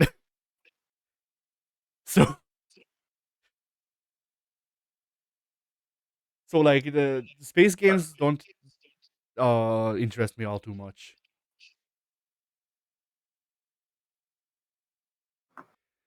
So it lost me on that. The way that the story is told is usually, or mostly in like logs, which is also a way to lose me. And that's pretty much it. Like the game didn't grab me, and that's all I can say. Like I guess once again, it's another one of those games. I may watch someone else play through it, and then see what all the fuss is about, just so I know we'll know what the fuss is about. But like, the things that are in the game didn't grab me because it doesn't appeal to what I usually like in video games. That's pretty much all it boils down to. Yeah. Then, what else? Well, I did manage to upgrade my PS Plus Extra to Premium, so now I get to stream games too. Yay. Woo. And I played a bit of Saints Row 2 just to check the streaming out. And for the streaming part, it seems fine. Like, so sometimes there's small hiccups, but the game seemed pretty like low latency to me. And as for Saints Row 2, boy, I couldn't imagine how much less Saints Row 3 and 4 were. It's not even the big things, but it's like in the character or the character creation, you get to specify highlights and lowlights or whatever the fuck for your hair. As in, like, you get to specify, hey, I want two colored hair, and then you can just do that even when the basic hairstyle isn't that. Hey, Corn. So, did you guys see the gameplay trailer for Skull and Bones? I heard that it looked shit. I have a fun story about that game. So you see, Ubisoft invited me to the beta for that game. There was no beta for that game yet. But when there will be, I'll be in the beta. Oh, cool. Yeah. Apparently, it's multiplayer only, and it's like, I mean, it didn't look that bad, but it threw me off immediately when it said it was multiplayer. It's like it's the whole Sea and Thieves thing where other players can fuck with your shit, and I just immediately lost interest. Yeah, like yeah, go ahead. Oh, I was just gonna say, like, honestly, like that game 100% seems like a ripoff of a game that is already kind of confusing how it wound up being so successful. Oh no, it's Yeah, not I'm ripoff of really it's, confused how that game became successful. like not on like the Sea of Thieves. Fucking the Bones game was supposed to come out around the same time as Sea of Thieves. It was Ubisoft going, hey, I forget which country it is, but they were like they went up to a country and they were like, hey, government. So if you give us money, we'll take the sailing parts of Assassin's Creed 4 and then make it into a game. Doesn't that sound cool? And they went, yeah, that sounds cool. And now Ubisoft has to release the game because if they won't, then they get fucking sued by the government. Yep, So I did hear about that. What was it, like Singapore? Yeah, I think it's Singapore. Yeah, Singapore. And you don't want to fuck with Singapore's government. No. They have chains. They're gonna beat you up Sandman style. Same. Style. But yeah, that's the funniest fact about that game is that the only reason it's still getting released, or like the only reason the game is getting released at all, is because if Ubisoft doesn't, Singapore will fuck them. Not even metaphorically, literally. Yeah, Literally. And Ubisoft will like it based on what I've heard. If Guillermo will be tied No, down. they want to be the ones who do the fucking. They don't like the idea of being the fucky. Have you seen the CEO? There's no way he's not a bottom. Well, based on the fucking accusations, no, he's not a bottom. The CEO? I didn't know there was accusations about the CEO, but he looks like a Oh, I don't know about him. I just heard think... about what's his name, Eves? Yeah, he is the CEO. Yves Guillemot is the CEO. Wasn't Eves the one that had the shit ton of accusations against him? No. That was a different guy. That was that was the senior game designer or whatever. The senior game designer was the one who like went around doing weird shit and like flashing his penis and stuff. Yeah, Eve, I think. You mean you don't do that at work? I mean, how else am I supposed to inspire like a passion in the workforce? It worked for Mike Z. It will work for me. Yeah. The weirdest shit is I just bought like Sid Meier's Pirates like last night for like $3 and played it a little bit, and then the trailer for Skull and Bones came out, and actually it didn't look that fucking bad, except for the fact that it's one of those online experiences where, like I said, other players can fuck with you, and that immediately it didn't look bad. I know it was in development hell there for a while, but it didn't look bad to me. And then they're like, yeah, other players can steal your cargo and fuck with your shit, and I'm like, I'm out. Have they confirmed whether or not you can create a private server? Corn, you said it wrong. No, it's in my not Pirates. that I'm aware. Because if they can create a private server, then that would be fun for us. Yeah. Maybe. But then why not just play Sea of Thieves? I like how we're having this conversation, despite the fact that when Corn joined, I was literally in the middle of saying I hate sailing. Yeah, I was about to say, I feel like if we play this like, hey, Assassin's Creed, but it's all sailing thing, Addy will stop being our friend. Just on principle. He can't allow it anymore. He may still like us. Like, it's like the fucking meme of the guy crying, Wesley Snipes crying while holding a gun, right? Yeah. Well, I'm not even sure if it's crossplay. I just figured that was the new big thing that's going on right now that you guys may have been talking about. Yeah. We don't talk about new things. I just finished talking about Final Fantasy IX. Addy just talks about things that came out like 20 years ago. Yeah. Look, if it's new to me, it's new to everyone. That's what I learned in my life. But yeah, where was it? Again, Saints Row 2. Yeah, you don't notice how much was lost going between Saints Row 2 and 2-3. Like the combat mechanic wasn't completely ass. It wasn't good, but it was more complex than just you have the world's shittiest punches and also grab button. And I tried to play Saints Row 2, but I think the Steam port for it is terrible. Yeah. Yes, the PC port is goddamn awful for Saints Row 2. It's really bad. It breaks for no reason. Yeah, and it barely runs. I get like 5 FPS on it. It's terrible. Yeah. There is a mod to make it a much better port, but Saints Row 2 is one of the most notoriously bad PC ports of all time. Yeah. I might have to just try to do the PS5 streaming for it. I mean, I'll still have to deal with the like latency issues that come with streaming, but that shouldn't be too big of a deal for Saints Row. Yeah. Corn, you seem like you would have played Saints Row 2. What did you think of it? Hell yeah, I loved it. It was the last good. Like, I know people are fans of 3, and sure, there's like some redeeming qualities there, I guess. But 2 is the best one, the best last one, anyways.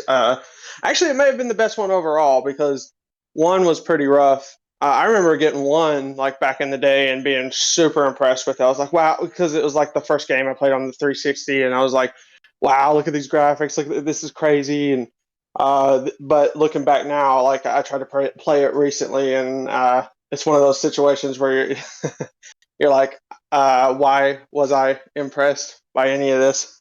Yeah. 2 was great though. Two probably had the most badass cutscenes too, like going 1-on-1 versus Marrow, and just the way the whole Carlos situation. Yeah, I was a big fan.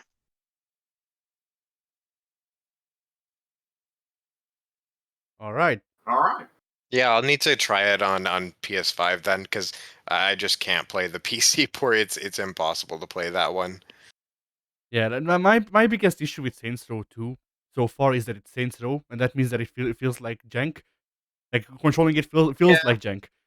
It's not A jank. little, yeah. It genuinely is For just the whole game feels like jank.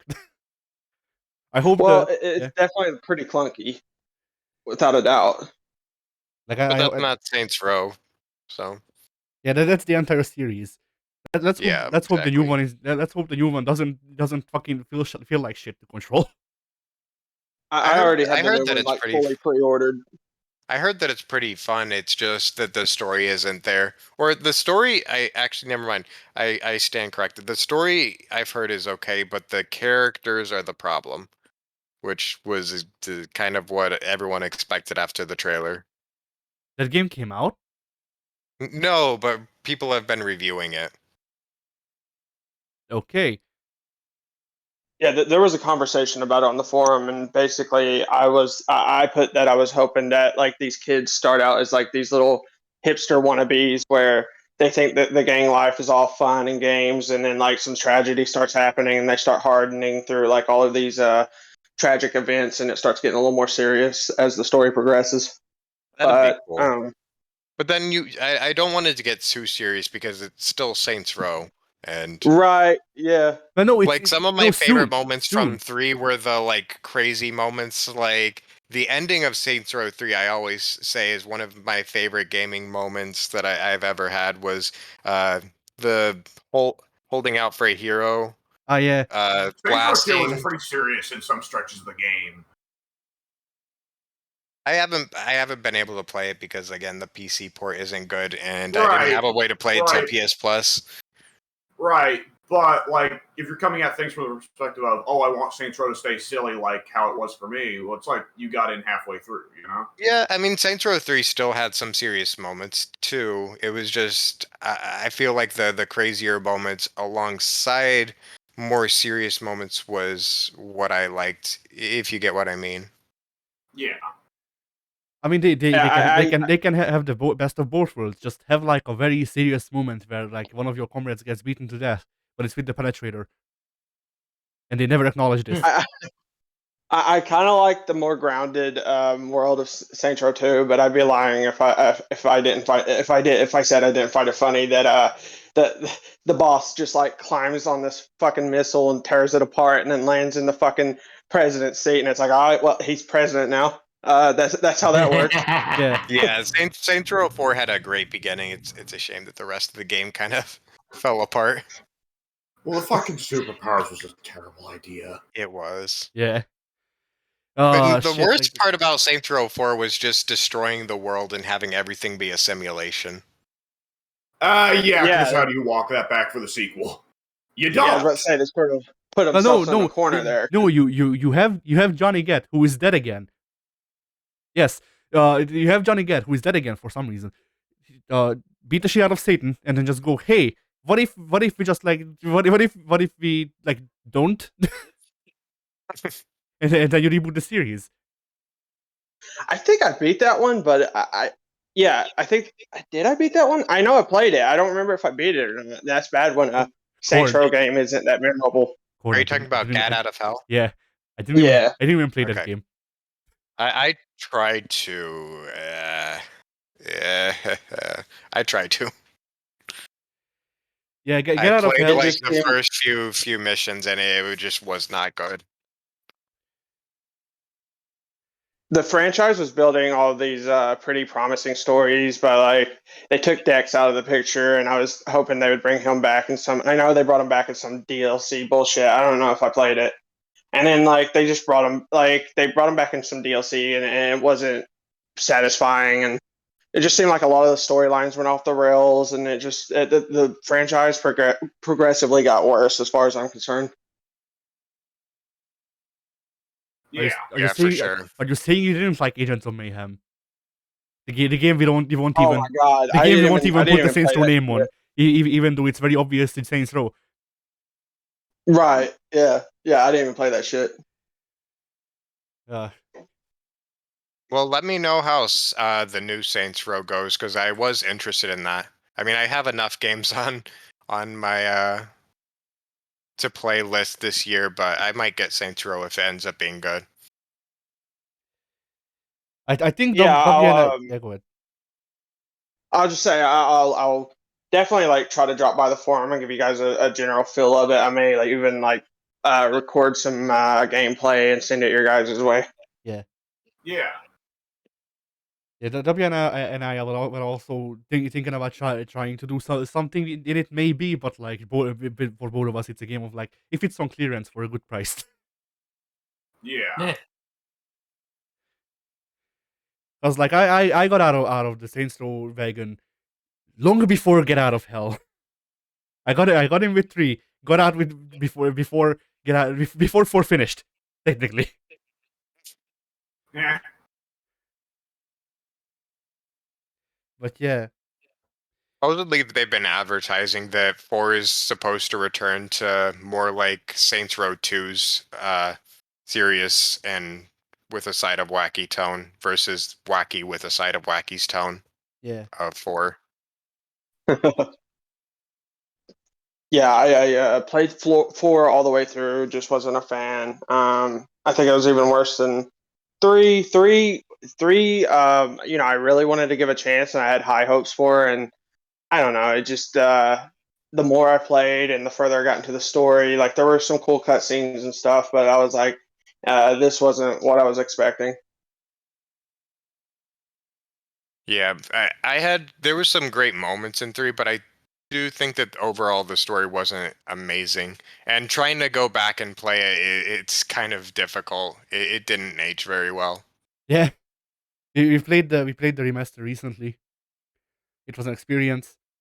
Yeah, it did not. I don't know, maybe the remaster is just shit, but it feels like it didn't age well. No, the game just didn't age well. Like Okay.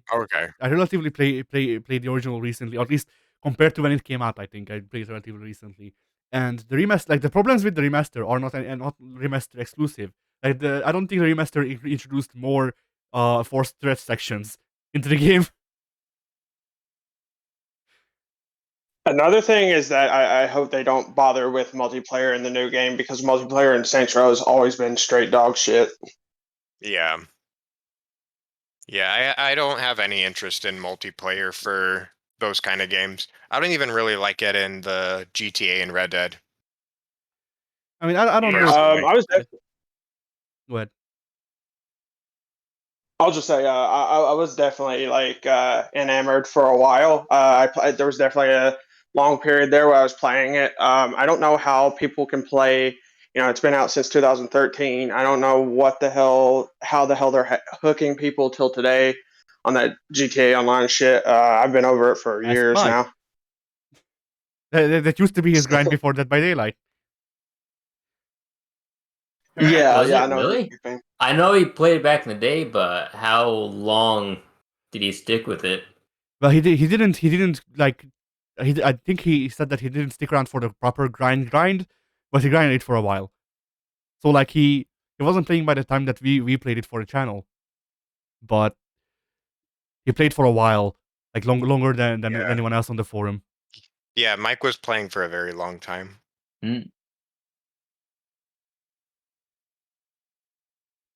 But yeah, like I think that's for what was his name? Was it Joey? which one? No, Justin Lynch. He Justin. played with Justin Lynch and Tom Johns. Yeah, I think Justin still plays or something. At least last time I saw him, he was still playing GTA online. He's a little weirdo, so probably. Heh. Remember Been a while how we since I've seen him though, so remember how we stopped playing that game because they just had the ice missions hostage. Yeah. yeah. I would just give Justin Lynch shit just for having Justin Gabriel on his avatar. Heh. Well deserved. Right. But yeah, let's see. Did I play anything else or do anything else that I wanted to bring up? Oh yeah, I guess those can wait because I do have some funny pictures, but that's a thing that like I can do it now or do it later when we have time. Heh. What's your funny pictures?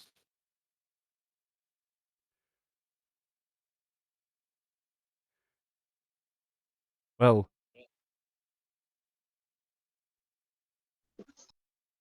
I do remember taking pretty funny pictures in Saints Row the Third of my character chasing this poor dock this. worker across the harbor with So a we big did have photo dildo mode. bat. I knew it. They removed that in the remaster. I don't know if I used the Xbox screenshot feature or I Well, if don't it know if it had a photo mode in it. well if you did it on the 360, then the 360 did not have a photo of screenshot feature. So Yeah, that's true. Yeah, I think I did get it probably maybe it did then because I'm pretty sure I got photos from the original version on the 360. yeah, so did I. I remember posting them on the forums. So I'm fairly certain it had a photo mode that they then removed because I guess I don't remember how it worked, but it may not have. It literally may have just been something that a screenshot feature that can do nowadays. But yeah, I did. I posted a picture already. Yeah. Cornet, it's time for you to Wait. learn. Are you sure that the 360 didn't have a photo mode? Yes, 100%. I took a picture of the original state. Oh, that might have been the year one edition of State of Decay. Yeah, that might have been on Xbox One actually. Yeah.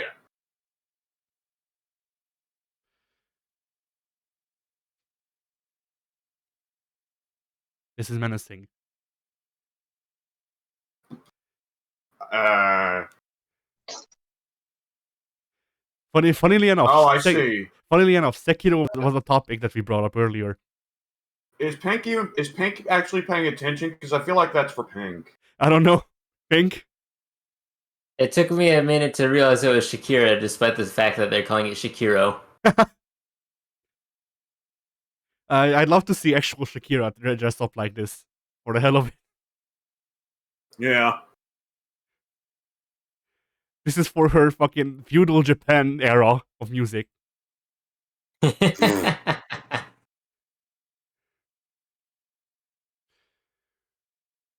I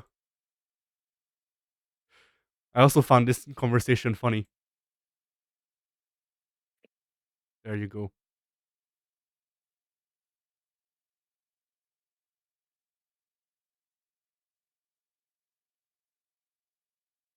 Incredible. Isn't it? Especially following Shakira. Yeah. I think Pink Wishes knew breast followed Shakira. I mean, didn't she have Oh a... yeah, boy. Did it... Oh, That, shit. that Am I one, mixing that her one up? did not have Pink's heart in it. That one did not have Pink's heart in it. Okay, am I wrong? Correct me if I'm wrong. Didn't Shakira make that song She-Wolf? Yeah, that's her. Yeah. Wasn't that video her in like a skin suit just fucking riding around while going ahoo? Yeah. Man, that video was fucking wild. Video's great. That entire song was fucking wild. It's a good song. I don't remember any part of it, aside from her howling for some fucking reason. Shakira tried to break into the furry market. It failed. That's why she... It wasn't cool back then. She was ahead of her time. Yeah. Maybe if she tries it again, maybe it'll work. Didn't Avril Lavigne make a furry song? Did she? Oh, Yeah, you're the talking about Hello Kitty no, or that's something. that's a Veep song. Oh, Yeah, It's the same was thing. it You can't convince me otherwise. She was trying to break into the Japanese crowd with that one. I'm pretty No, sure. not even that. It literally is just Avril Lavigne is a big fucking Veep. I really wanted to make a song inspired by Japanese culture, but her knowledge of Japanese culture, or at least what she can sell with it, I guess, isn't or at least wasn't the greatest at the time. So she got lambasted for just going Hello Kitty and Kawaii and Domo Arigato, and that was the song. But otherwise, How did it fail? yeah. But otherwise, Avril is supposedly actually like big into Japan, and that's why she wanted to do it, which I find funny. I'm not too big into Japan if she's made that video. Yeah, it's a weird thing. I think like I forget exactly how shit went down, but if I remember correctly, in Japan, people were like, "Man, this song is actually really cool. I like it because it talks about Japanese culture." Wasn't Hello Kitty, I guess.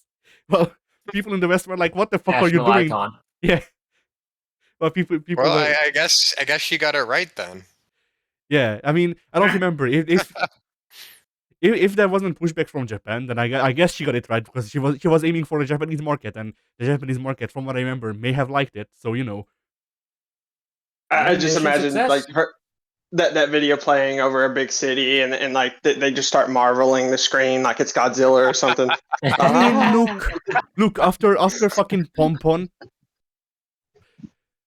that video is What you call nothing. me?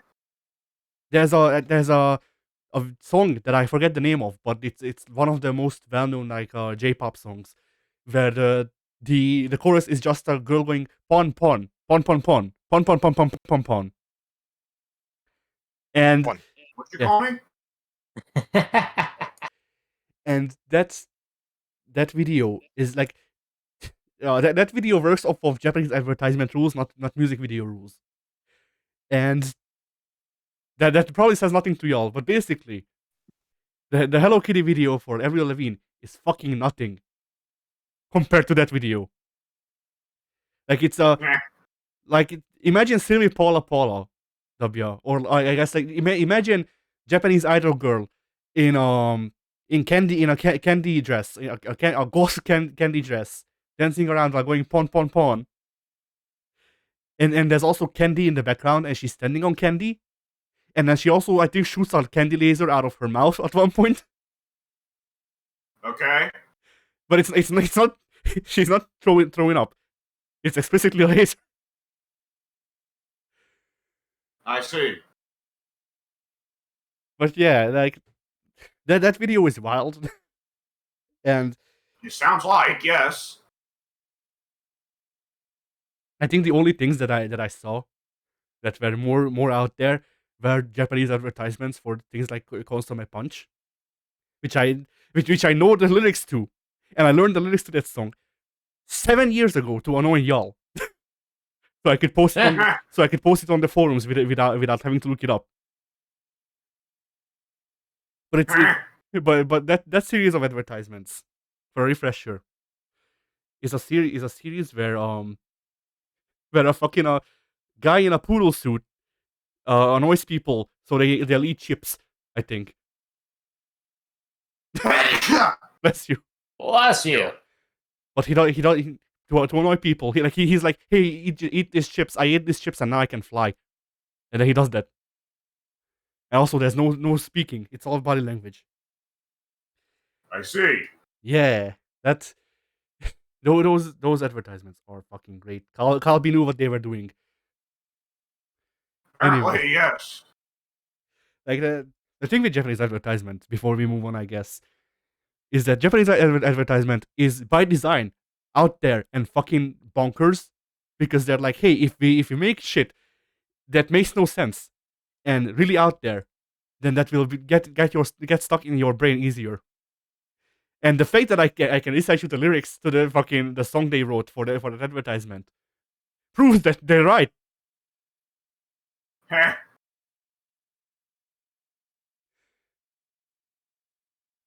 But yeah.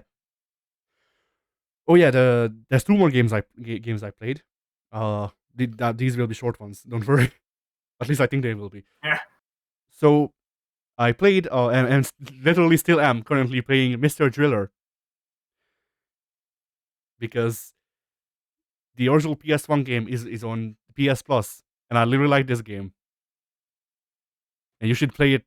It's a puzzle game made for like 2-year-olds. But it's cool. It's fun.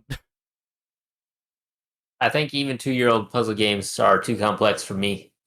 Possibly, considering I can't beat the beginner course, you may be right.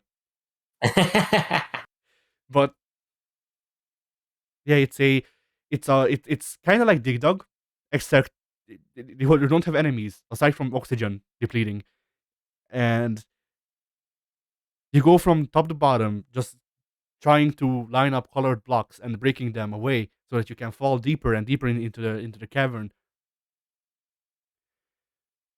while also making sure that you don't run out of air by picking up air capsules. And that sounds easy, but it's really not past the point, because there's these boxes where if you break them, you need to exert a lot of air to use it or to break them, and you will die very fast. Oh no. Yeah, and that's pretty much it.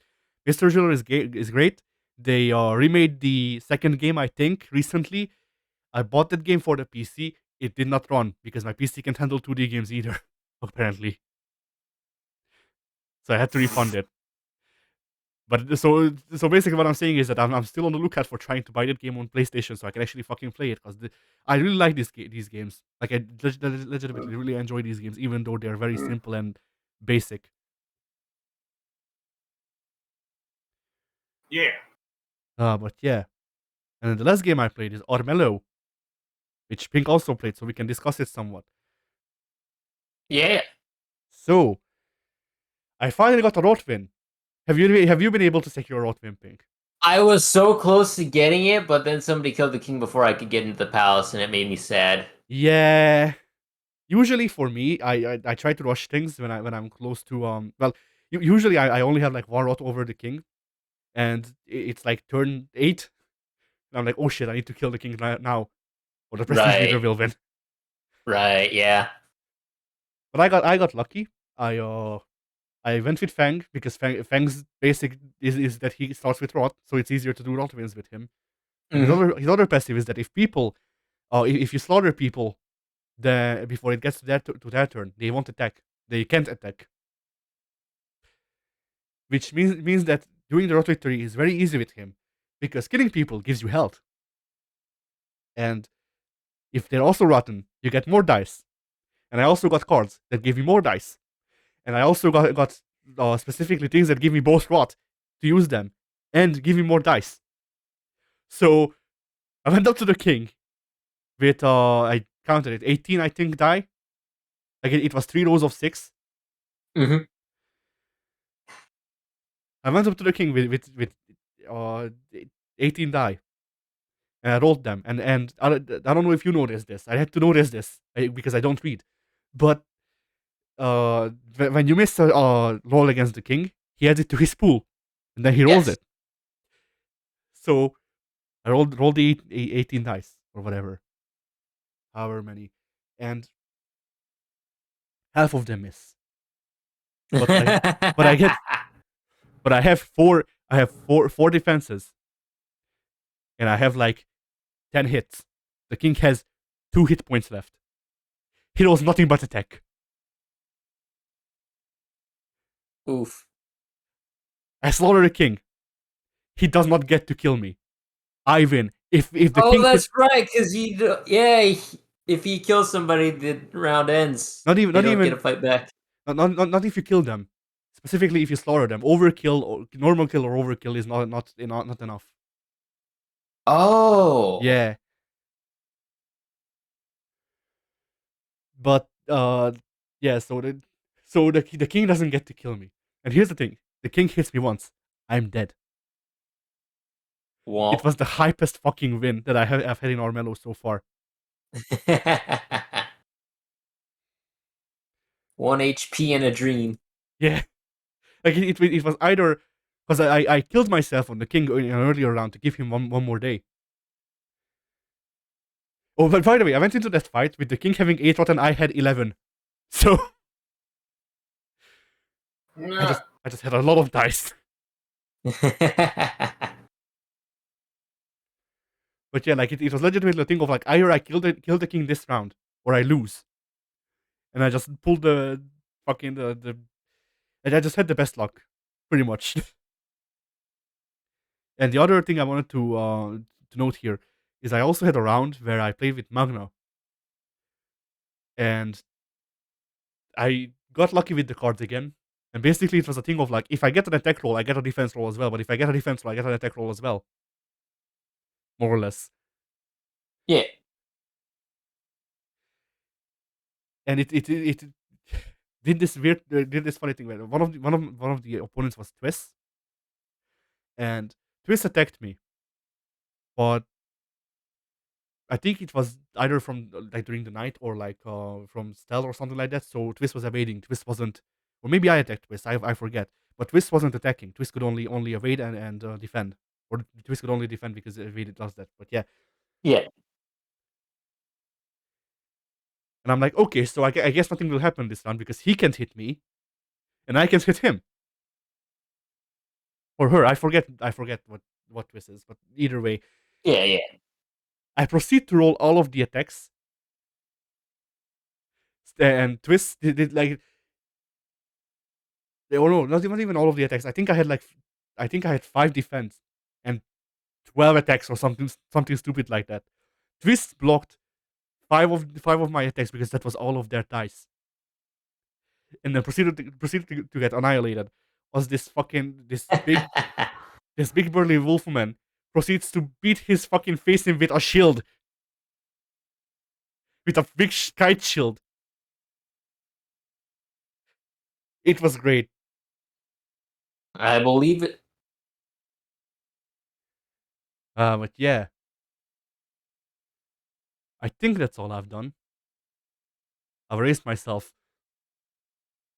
Great. All right. For my week, I haven't done a whole lot.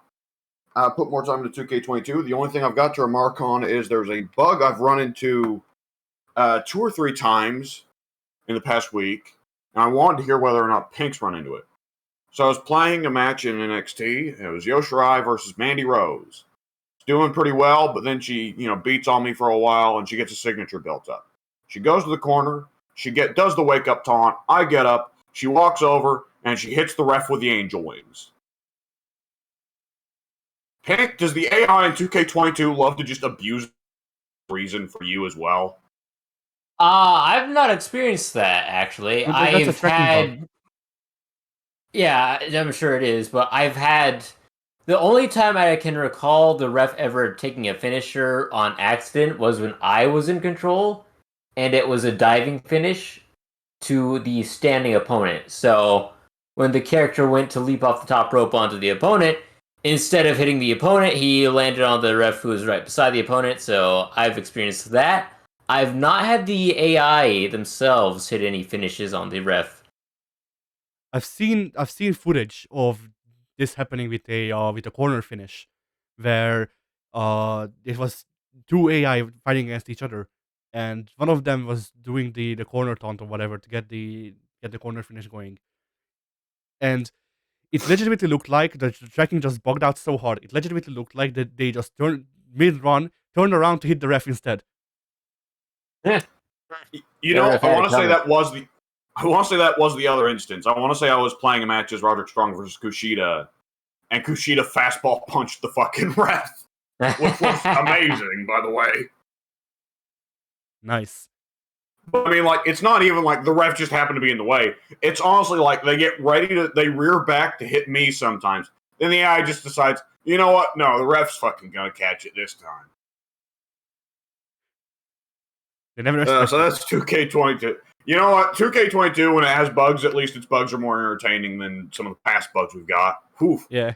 Yeah, some of the game breaking bugs we got.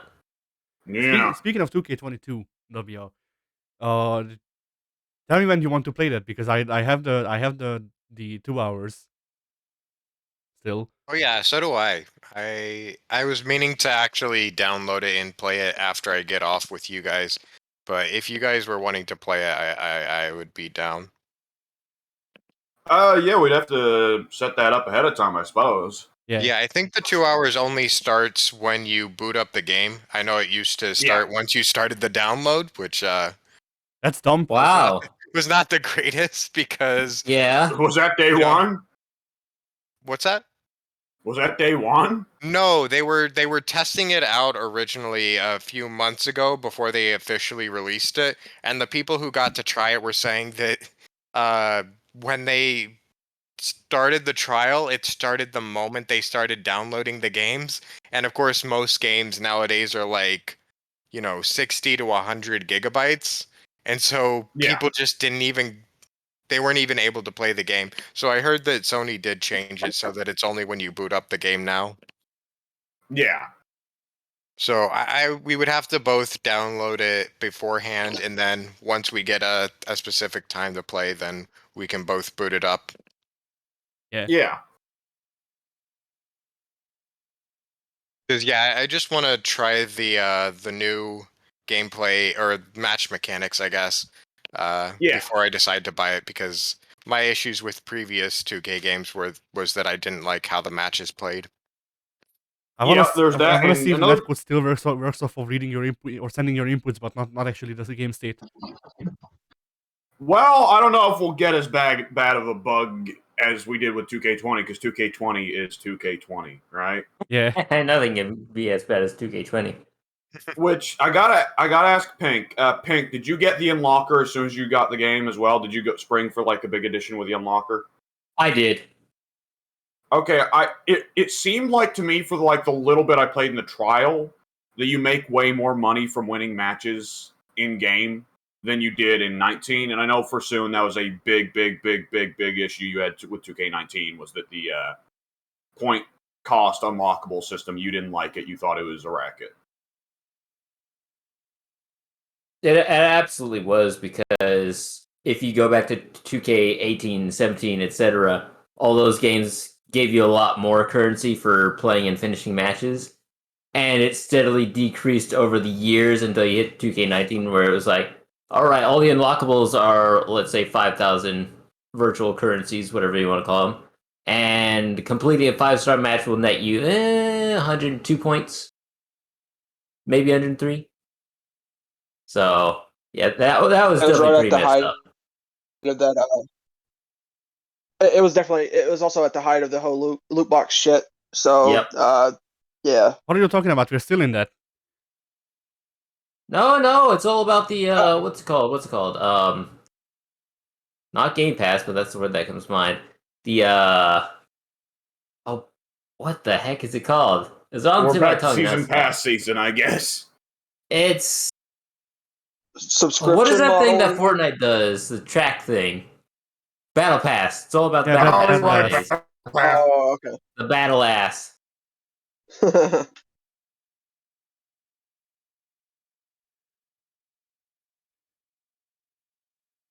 It's kind of the theme of the- Imagine you go to war, and then the instructor is like, "Show me your battle ass." Sir, I'm not sure what that means. Hey, I'm sure Either a which- couple of drill sergeants said that and got in trouble. You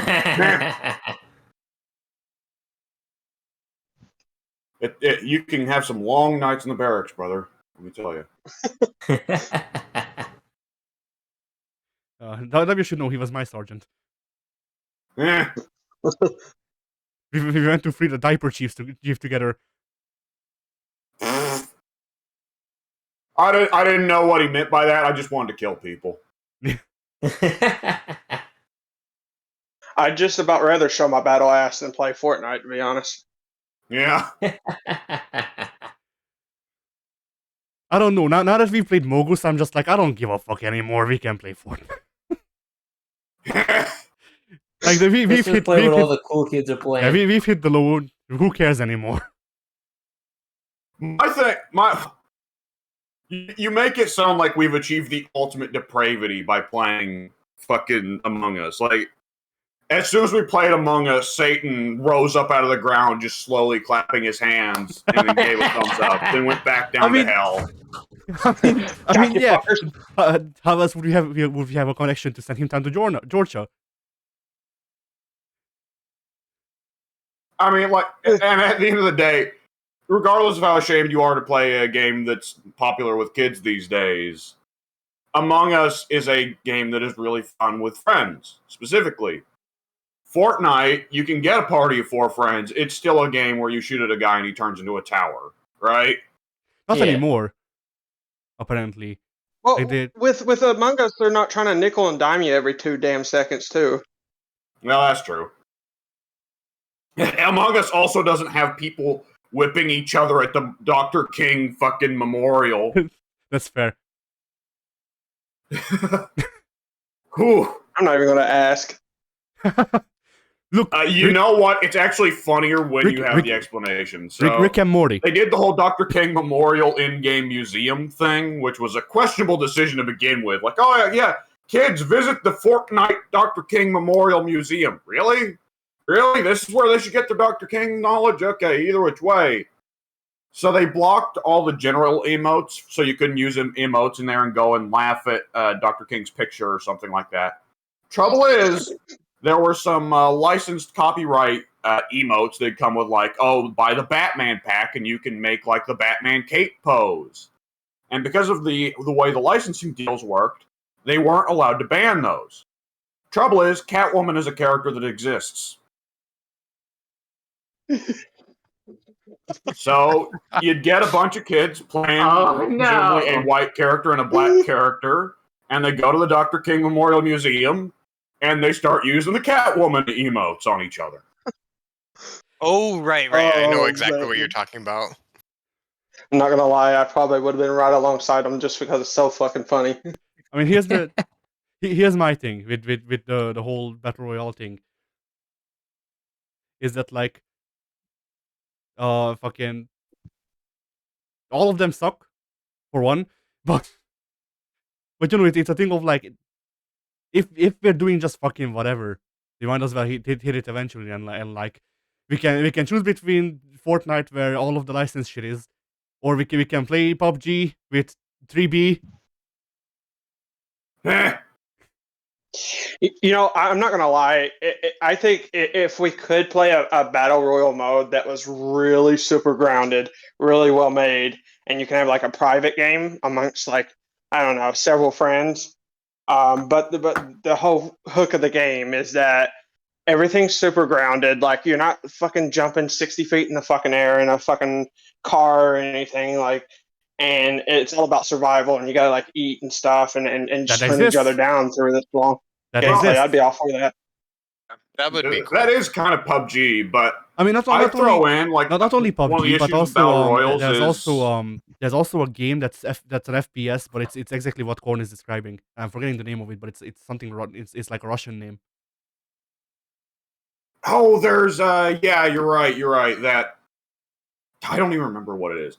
But like the thing is, even with that, like battle royals, I think there's still the big problem of if you die, it's like, well, shit, you're out of the rest of the game. Get fucked, loser. Yeah. Honestly, on some level, like I think Korn, what you're looking for would be better if you're talking like DayZ, right? You guys remember when DayZ was all the craze and then it just kind of went away? DayZ's what started this fucking hell. DayZ Yeah. is Yeah, literally the but progenitor. DayZ's better because you can respawn. I actually paid for a private DayZ server for a while and just played, like, just wandered around with my sister. It was just me and her. It was kind of boring, but I wanted to see what it was all about. Yeah, DayZ, the meat of it is the tension of what if I run into somebody? What if there's a sniper in that tower? What if that car coming up isn't friendly? You know? Right. Save for DBD, I hate that. Like, I hate dealing with other players that I don't know. I hate dealing with randos. Yeah, that's perfectly understandable. Addy, were you talking about that Chernobyl game? Maybe, but I don't think so. No, there's like I think I do know what you were talking about it's now. It's named after like a gun, I think, like a Russian gun. The game I'm thinking of, I think. Something called Arkhov. Karnov? Oh yeah. Something like that. Kharkov or something. Yeah, something. Not Karnov, Addy. That's a fighting game. Yeah. Escape from Tarkov. That's the one. Yeah, Tarkov. There you go. Escape from Tarkov. Is that PC only? Yeah. Yeah. Oh, okay. Everything is. Yeah, everything is on PC now, actually. Finally. Yeah. And you only need to sacrifice 3 arms and a leg to be able to run again. Well, it's much more financially reasonable than it used to be, but like not at the moment. Hellhole. Well, yes, right now. Yeah, not at the moment. Let's wait for the crypto market to fully crash, huh? Yeah. GPUs are still like they cost more than PCs used to cost just on their own. Yeah, because of crypto bros. Like I could have bought a full buying GTX. It and making crypto mines. Yep, I could have bought a full GTX 1060 PC for the amount that I can buy a GTX 1060 by itself now. Yep. I was very close to getting a gaming PC a couple years ago. I think I posted on the forum about it back when we were getting the stimulus money. I had like $1,800 to spend, and I don't know. I'm kind of glad I didn't, but then again, I did throw it into a fucking truck that I had to sell for $800 because it was a piece of shit. Look at this! They're getting stimulus money. Yeah. I get nothing from my I get nothing from my country, and they expect me to like it. You've got that wonderful position of like, high taxes and no fucking money you get from the government. It's a delightful worst of both worlds situation. Yeah. I mean, hey, wouldn't you want... all of the money goes right into the politicians. Yeah, what, do you not want to pay 27% on any fucking, like, entertainment product? Because I do. That's why I still live here, obviously. Not because I can't fucking pay to leave. 27%. Yeah. 27%. Mm-hmm. In Virginia, we pay 0% taxes on video games, at least. Yeah, video games. I have to pay 27% taxes. I had to pay 27% taxes on my imported Japanese games because that's how it works. And that's how much I have to pay. We gotta use the taxes to stop the kids from playing the video games. We gotta get them to play something nice and wholesome and Hungarian. Yeah, totally. All of those Hungarian games. I mean, there's a long drive, but they wouldn't like the fucking government wouldn't like the long drive. Like they want us to play Toldi, but they won't make a Toldi game, and even if they did, Toldi sucks. So Damn, dude, if your Yeah. taxes were going to the right place, could you imagine your damn city over there? Like, it would glow in the fucking dark and float into fucking space. You'd have the fucking setup. dude, Hungary's one of those places where in places it is really nice for the tourists. yeah, for y'all it may be nice. For me, like you know those pictures of Soviet I'm thinking of Havana, Cuba right now.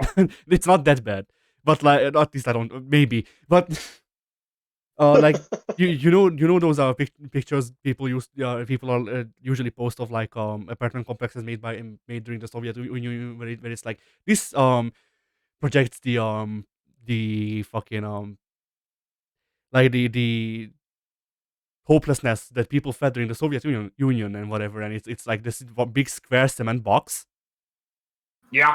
Yeah, I live in one of those. Yep. I've lived in one of those all of my life. Yep. All of He's those like, are hey, it around really me. worked. Mission accomplished. Joy destroyed. Welcome to Soviet Union. Yeah, don't Off feel too to bad. Iron Mine with Section 8 you. house- I'm currently stuck in Section 8 housing right now. I'm about to move to Michigan, thankfully, but I'm not in too much of a better situation. Well, I mean, we're probably down the path to the Soviets sometime this next century. So, we're joking about the future here, boys. Oh yeah. The Soviet system is the ideal state for any government. The governors get to live in ludicrous wealth, and everybody else labors for nothing. Yeah, it's what the human. I was going to say it's the human condition, but it kind of is. It's what the human race Pretty strives sure for. that's every. I'm pretty sure that's every government, though. It's the ideal they want to achieve, certainly. Yeah. I mean, have you seen what our senators live in? They live pretty nice. Yeah, but at least we're not working for nothing like fucking Soviets. Yeah, At least some non-governors are allowed to get some comforts of life. I'm not making very much. Brother, you Not do in not know Boston. deprivation yet. You do not know deprivation yet. Oh no, I'm with Saren. I think we should burn down the fucking mansions. Well, this is true. I am in favor of eating the rich. They provide sustenance. started the Soviets. I Yeah, know. that's what started. That's how you ended up where you are, Addy. I know. No, that's not how he ended up there. That's the fuck. Okay, That's how yeah, he was Russia just ended up born that there, way. but- That's how Hungary ended up caught there. between a rock and a bad place. Hungary can go fuck itself. It always picks the wrong sides in wars. I legitimately think the last war we were in the right side in was maybe like the first The one we were fucking in. Turks. No, well, were we in that war? That wasn't really a war. that was the Turks took us over, and then we cried for like half a millennia. Well, you fought against the Turks for a while. Hungary was considered like the bulwark of the Catholic faith for hundreds of years. Okay, then I guess that was the last one. Yeah, Hungary was actually really badass in the medieval era. They just no, I don't know what happened to them. I mean, But they used to be real badasses. Hungary held off the Mongolians and the Ottoman Empire for hundreds of years. held off is a strong word. I mean, that's what they did. It's Yeah. accurate. Hundreds of years that the Ottomans and not the Mongolians. The Mongolians just kind of hit Yeah. Hungary and then they cried and then broke apart. But the I'm talking Ottomans about- I'm were talking for about hundreds of years trying to take Hungary. I'm talking about the Mongolians there, but like the Mongolians kind of just like showed up, wrecked shit, and then left. Or like they wrecked shit, but they couldn't ever take over your castles. They like hit the stone walls. No, and they were like, did. They did. Huh. It was express castles. Like a lot of the castles in Hungary were wood. And then while the Mongols were here, the Mongolians, people were like, hey, maybe if we build them out of shit that's not flammable, maybe it will turn out right. and that's how stone castles came to be. Some of them, and then the Turks took care of those two. Didn't the Mongols have both Chinese and Arab siege engineers? I wouldn't know. Given Okay. how much control they had over Like, Asia and Europe, Yeah, I'd assume so. they had. Well, it's important to note that the Mongolians were conquering places very quickly and had very decentralized systems, and so they did, but at the same time they didn't have those Right. engineers. You know, It's like it some wasn't portions gonna of the be. Mongolian horde had those engineers, and other portions out on the other side of the world did not. Yeah, they probably did not have those engineers all the way in Europe. but yeah, like also But with the the Ottomans had great engineers. also with my knowledge of Hungarian history, you also have to keep in mind that like you know how y'all don't get taught all of every single like piece of American history because America is big. Yeah. Yeah, that's a thing here too. So shit that happened where we stopped the or the fuck places where the Turkish were, but we couldn't stop them. I don't really know a lot about or like how the Mongol invasion really happened because the places that stopped the Mongol invasion were not here because the region that I'm in, as in like the half of Hungary that I'm in, is closer to where the bad stuff happens usually. Yeah. Mm. That's a common thing that I've heard that American children aren't taught the darker side of history. But man, I could have swore when I was in school, like they were telling us pretty much everything: the slavery, the depends on the 12 years, state. all that shit. Yeah, it depends on the state. I don't know. Well, you say that, but I've lived, in a lot of different places, and no, every school I've been in has taught the dark side of history, including the military school, which is the Yeah. last place you would expect to teach about the evils that America perpetrated. Yeah. Right.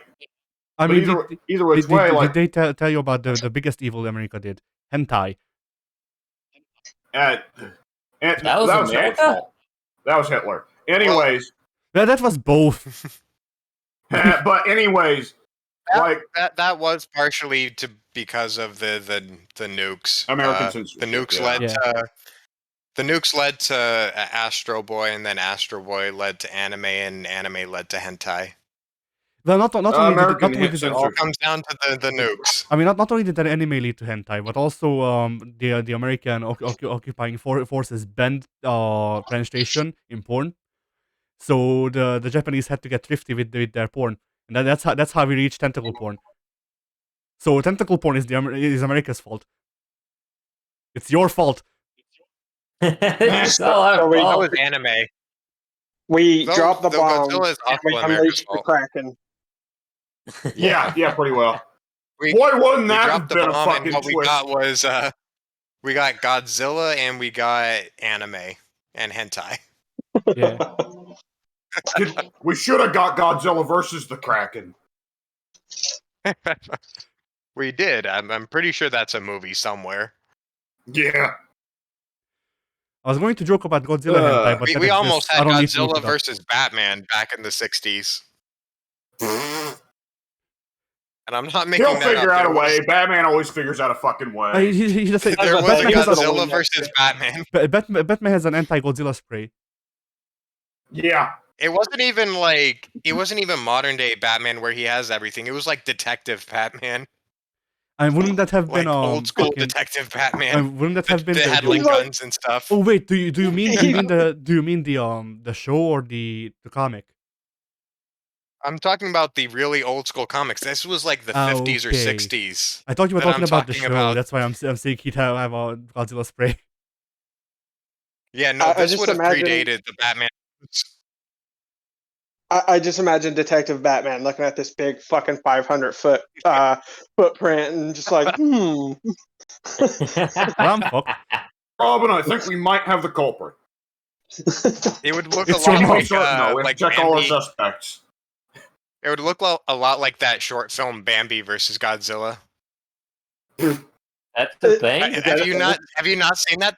That's a classic short film that just shows like Bambi eating grass, and then suddenly you just see Godzilla's foot come down and squash him.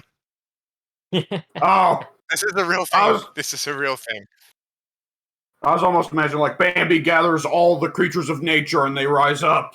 Yeah, no, that's Bambo. Bambo and Godzilla. Where he gets a gun. Let me send it. It's a really short little short film, and I'm pretty sure it's actually pretty old too. Let me see. I'll just send it to pictures. I'm gonna stick mic on y'all, so you'll have to follow fucking the thread rules. What'd you call me? Oh, I see. Bambi versus. Okay, here we go.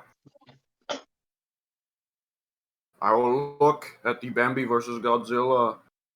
All right, do so. It's actually like a minute before Godzilla comes. We still gotta go through the opening credits. I'm gonna laugh if the opening credits are longer than the actual footage.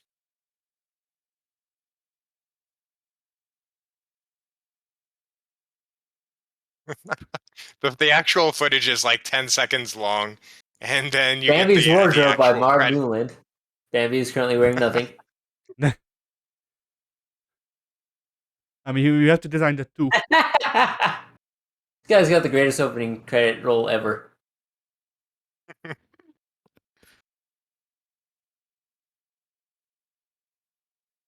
We gratefully acknowledge the city of Tokyo, Japan.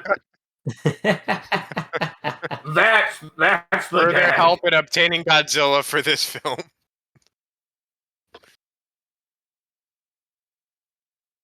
I like to imagine he flew all the way over to Tokyo to draw that, and then just flew back to the States.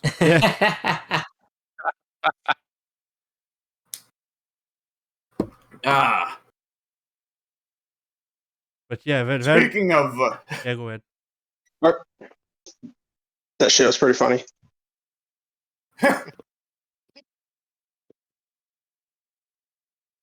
So you were going to say something.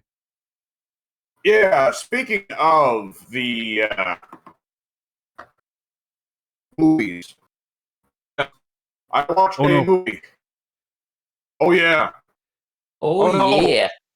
Oh, no. Yeah. Oh, yeah. Okay, anyways. So, yes, I watched Eternals. Oh, no. Are you still watching it? Oh, no. I planned to watch that. Oh, no. Then I got spoiled on it, and I figured, wait, why would I want to watch that? Never mind. That's exactly how... Well, I actually never intended to watch the Eternals. I still never intend to watch the Eternals. Just kind of like I never intend to watch Black Widow. Black Widow wound up being alright, actually. I like Black Widow, but that's mostly due in part to Florence Pugh and David Harbour. Yeah. Those two definitely carry the movie. Right. Yeah, I don't know if I'm too interested in it. I'm at that phase in Marvel where I'm just like, I'll only watch something if I really care about the character. That's fair. But yeah, how did you like Eternals? So I was expecting it to be the complete dog shit. There are some parts of it that are definitely like, bleh. You can tell. Here's the thing. When a movie starts with Pink Floyd, you know the movie is up its own ass, at least a little bit. Right? But at the end of it, I was like, there were some parts I enjoyed. At the end of the day, the movie is a movie that just mostly passes you over. There are some neat ideas and some neat characters that are presented, but not really well handled. Honestly, a lot of my reaction to the series was the same as my reaction to Miss Marvel so far, which is, boy, I can't wait. He can't wait to... He can't wait. Oh, boy. Can't wait. what can He we can't do? wait to what? What could he do? He couldn't wait to. I guess he just couldn't wait. He had to, he he couldn't had to wait, dip and out then and the go ninjas do got whatever him. he was. Yeah, he was too excited. He had to just go do whatever he was excited to do right now. Yeah. Throw Cloud. Rogue Eternal Yeah. stole a satellite. I mean, Rogue Eternal sounds like the fucking indie game design choices right now.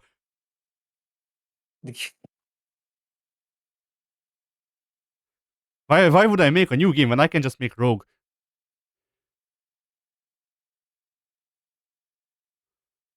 I definitely can't wait for him to cut back in, and then we inform him that we didn't hear a damn thing. Yeah.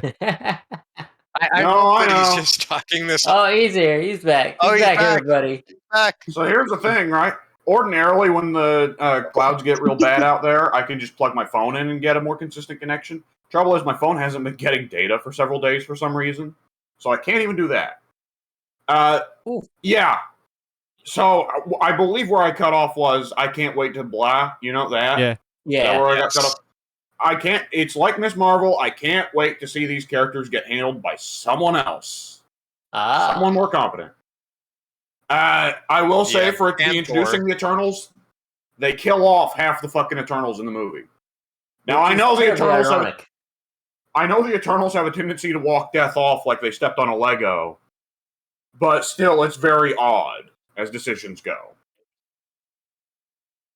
I don't think that they ever intended to keep the Eternals going, at least not all of them. There was just a couple, like Black Knight and I guess Black Knight that they wanted to keep. That character was an Eternal. I wouldn't be shocked if they keep doing stuff with Cersei. Black Knight and Cersei, yeah, because they're actual Avengers. So I'm sure Angelina Jolie wants to be in more stuff because she's Angelina Jolie and she didn't realize that nobody really liked her to begin with. But I also really enjoyed the two Eternals. What was their names? Druig and Makari. Boys, Jack Kirby's not a good name guy. Can I just say that? Jack Kirby's not a great name guy. No, he's not.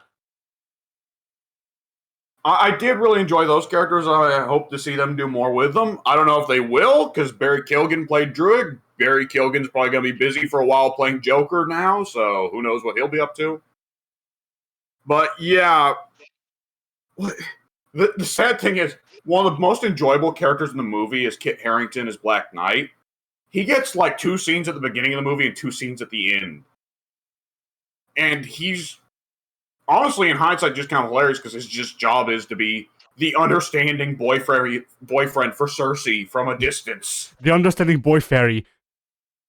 The only one that I was excited for was Don Lee as Gilgamesh. Don Lee as Gilgamesh is awesome. I did hear that he dies, though, unfortunately. You can't I guess we don't care about Gilgamesh. Yeah, he Don Lee was the only one that I was really excited for, because Don Lee is awesome. Don Lee is great in the movie. Kumail Nanjiani as Kingo was a lot of fun. He was the comedy relief character, but he wasn't all comedy relief. He had some actual serious scenes, and he does one of the better jobs in the movie. However, the way they resolve his arc is kind of a thing that like makes it retroactively like, oh, well, now he's not a sympathetic character. He's kind of like, he lives, and he's not a bad guy, but still, next time you see him, it's going to be like, you piece of shit. I did kind of like in Miss Marvel how they brought him up like as a Bollywood actor. I thought that was kind of clever. That was a neat touch, yeah. And I feel like they have to give him more stuff to do in the MCU just because he went to the trouble of getting ripped for it, you know? Right. Well, he went to the trouble of getting steroids to get ripped for it. Well, maybe. But either which way. 100%. Do you see those veins? That's 100% steroids. Either which way. Yeah, you were saying. Either which way. Yeah, you can definitely tell the point of this movie is let's introduce Black Knight. let's introduce Star Fox. Let's introduce Blade. Star Right. Fox and Blade And- are in that film? Yeah. Yep. There's 2 post-credit scenes. One introduces Star Fox. One introduces Blade. Oh, dang. Do you I not still remember, think Pink? that the Star Fox casting is not the best. I'm fine with it. Star Fox is supposed to be a douchebag. Yeah. But Pink, do you not remember them announcing Harry Styles as Star Fox? Oh, I actually don't remember that, no. Who's Harry He didn't Styles? seem bad. Harry Styles is the one guy from One Direction that split Yeah, off. well, Yeah. they all Are split they? off. I'm still curious how they're going to end up doing Star Fox, given that his power is just rape, Rape. basically. Yeah, well, it's that thing when you watch Marvel movies with your family. We all remember watching Avengers 1, and they do the end bit there with Thanos to explain to your family what the hell a Thanos is, right? Right. Yeah, same thing happened here. Harry Styles pops up and he says, "I'm Thanos' brother," and both my parents just turn to me and go, "Blah." Why is he talking about the? Why is he talking about his penis? Yeah. And how did you explain that, Tubbs? I pretty well just said he's Thanos' brother character because his power is basically rape. That's pretty well what I said. I might have gone into more detail, but we don't need to waste time on the podcast by going into needless detail and be like, "Well, I said this, then I think I said that." It's going to be an awkward one. Either which way, Kit Harington is Black Knight, really lovable. I'm excited to see what they do with him in the future. Other than that, boy, this is going to be some work to work back, but at least this isn't Inhumans level of bad where it's like, "Go torch it and run." And even then, they brought back, apparently Inhumans is still canon, going by Multiverse of Madness. Which, no, not quite. They just Not had the same necessarily. actor. Yeah, they had the same But it actor probably play happened- Black Bolt, right? No. but it probably happened somewhere in the multiverse then, didn't it? Well, I guess, but everything happened in the multiverse. Right, because it's a multiverse. It's infinite. Everything's Yeah. happened. Everything has happened. Everything will happen. Or it hasn't happened at all. Exactly. Also, I don't Except think the Pink only is thing what- that won't happen is having another multiverse come in and conquer your multiverse. Except that has happened, but it won't happen. But it has happened, but it hasn't happened. I don't know. I don't understand the multiverse. According to Loki, it has happened, but it hasn't happened, and it will happen, but it won't happen. So that's how the multiverse works. Unless it happens in a def- different way. But there's no guarantee it will happen that way. Every time something goofy happens with the multiverse in one of these shows, I like to say to my parents, "This is Loki's fault." Right. It is, Fucking Loki. though. Well, everything is Sylvie's fault, actually. Female Loki. Sylvie is Loki! Yeah, female Loki. She's Loki from another multiverse. Loki is Sylvie, Sylvie is Loki, and then they bang. That's not weird at all. Loki took "go fuck yourself" a bit too literal. Yeah. Yeah. But boy, were they surprised when he did it. Yeah. You run into an alternate dimension version of yourself, but your alternate self is a hot chick. What do? Probably try to kill myself, which is what I would do regardless. I like Addie assumes automatically that the Jet Li movie is real. There can only I be must one. become more powerful. Well, no, I'm just saying the self-loading is big enough that one of us would try to kill the other eventually. That's not funny. That's just depressing. Yeah.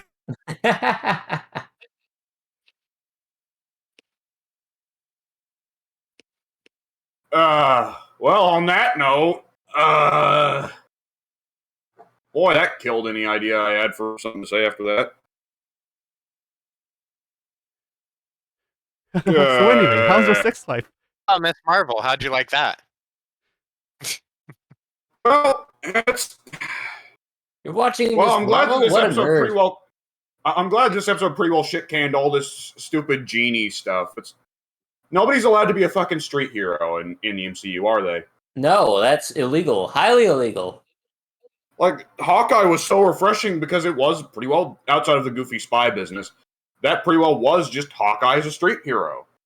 And Hawkeye's not even supposed to be a goddamn street hero, but it's just been so long since we've seen an actual street hero thing in the MCU that it was refreshing. This is true.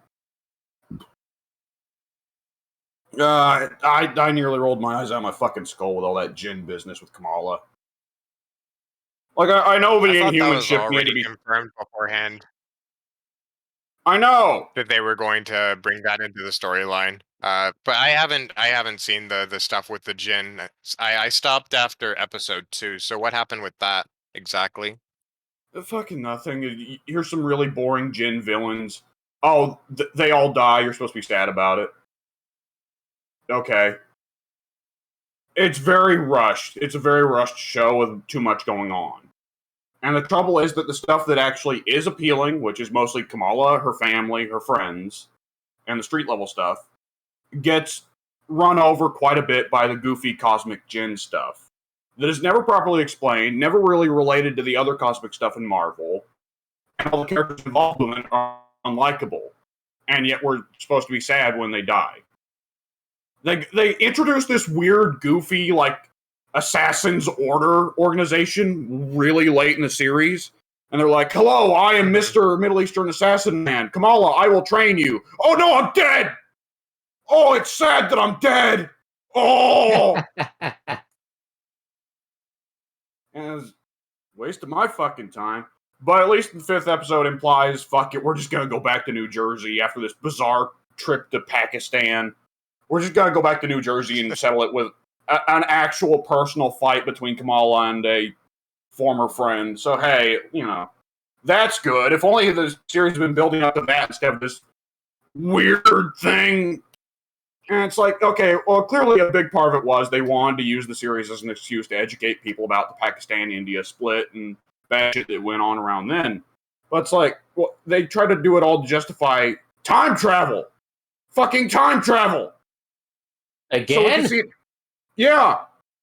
So that we could see it happen, the Pakistan-India split happen on the actual film. And it's like, okay, first of all, if you just want to make a Pakistan-India split movie, well, you probably wouldn't be able to get the budget or green light for it, I know, but fuck. But, like, they could have just You could probably explained make it. Netflix. Netflix I'm will sure do Netflix anything. would give you the yeah, they would give you the show to like go to HBO, get a miniseries. Well, HBO, I could see doing it, and then HBO, you'd get high ratings and people would love it. Yeah, exactly. Netflix, I think we all know, is a bad deal now. But Yeah, that's true. Nobody wants to go with Netflix. But yeah, you were saying. yeah, ideally the last episode will kind of recover things here, but yeah, it's the same reaction I have to Eternals, which is directing not great, too much going on, not enough going on in the good parts, too much going on in the bad parts. But there's some good ideas here that badly need to be handled by someone else. I can't wait to see these characters pop up in somebody else's movie. Which, to be honest, MCU has always had a little bit of a problem with that. That Yeah. is true. Either which way, Well, I believe that's you'll my be week. able to see her pop up in a new movie with the Marvels. Yes, the movie where she kills Carol Danvers and takes her skin to become the new Captain Marvel. Yeah, Is that exactly. before or after someone comes out of the multiverse to rape Carol? During. I see. It's a tech team. Oh no. Boy. Actually, who's the director for the Marvel? Oh, it's the woman who made the new Candyman. Oh. Oh no. Oh Oh yeah. boy. Oh yay! I wonder how this is gonna turn out. Yeah. And she wrote it too. Oh no, that's even worse. Yeah. Well, uh, Well, that'll now I'm be kind fun. of. I guess Monica Rambeau is going to be the star of that movie. Well, what I really want then is Monica Rambeau kills Carol in the first scene, and then it's her movie now.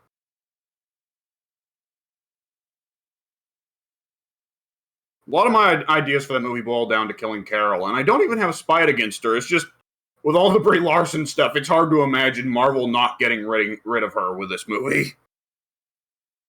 Yeah. What did Brie It's Larson just do? I'm not sure. I'm not sure what's going on with the next couple Marvel movies.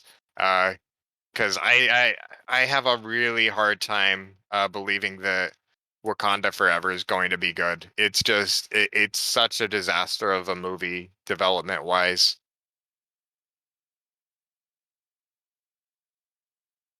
For obvious reasons. It was outside of their control, but Yeah. like I Well, mean, the trouble was, it's hard to yeah. well, they can't have T'Challa, and for a little bit it was like, okay, well then they can pass over to Shuri, but then Shuri started getting real bad publicity, so now it's just kind of like, M'Baku? Should have Yeah, been M'Baku. M'Baku from the get-go. I love that guy. But they should have just recast T'Challa. Like T'Challa's, or sorry, not T'Challa, but I can't Chad see that Boseman's working. family. Chad Boseman's family has come out and said that they just wanted Disney to recast him, and that's what Chadwick would have wanted. Disney just decided not to do that because they were going to go with Shuri until Shuri went and decided to be anti-vaccine. And so then they Yeah. had to go with M'Baku. And so now we have like 3 movies that were probably written and rewritten. And then on Yeah. top of that, we're also introducing Riri Williams, who is one of the least popular characters Marvel has ever introduced Isn't she Ironheart? in recent times, at least. Yes, Yeah, Ironheart. Ironheart. Oh no. Are Well, are they like so and which they're which also part introducing And Namor, aren't then they? so which part of which part of yeah, this yeah, movie is Namor, and they're doing the plot where Namor tries to drown Wakanda. so Oh which no, so Namor's gonna be racist. so which part of All this Yeah. Hispanics movie. hate black people. Don't you Wait, know that? except no, he This is can't be what the racist movie is because he's teaching us. Aztec. Dubs, haven't you seen he's Mexican? Yeah, he can't be racist. Yeah, I've seen the pictures. I've seen the pictures. But Yeah, like he's gonna be Aztec. So which part of this movie is the one where Riri Williams enslaves people? Yes. Uh, Riri has a. Someone can correct me if I'm wrong, but Riri's comic kind of veered into she's becoming the new Doctor Doom territory. no, that's literally where it went. She took It, over. it didn't veer anywhere. That's how it started. Yeah, that's literally what her story was. She basically took over Latveria and became the new Doctor Doom. And then Doctor Doom is good now, so He was always good. Don't Yeah, listen to the he publicist. so Doctor Doom is the good Iron Man and she's the evil Iron Man, except she's not the evil Iron Man because we're supposed to think she's the good Iron Man even though she's doing what evil Iron Man would do. Well, it's an Doctor. attempt at So making moral I don't know. complexity without any subtlety. Or without any understanding that just Yeah, because she's black doesn't make it more sympathetic to be a tyrant. yeah. I mean, I just really gotta appreciate how since Doom is now a hero, they gave him a smile instead of the frown and started calling him Doctor Mood. You know, as much as I would love for Ironheart to just be a complete bad guy in Wakanda Forever, it would be kind of strange if every villain for every Black Panther movie is African American who is mad about the Africans letting African Americans out to dry. That'd be a bit odd, honestly. It would be odd, but just like don't use fucking Rudy Williams, or at least not in this movie. Fuck. Yeah.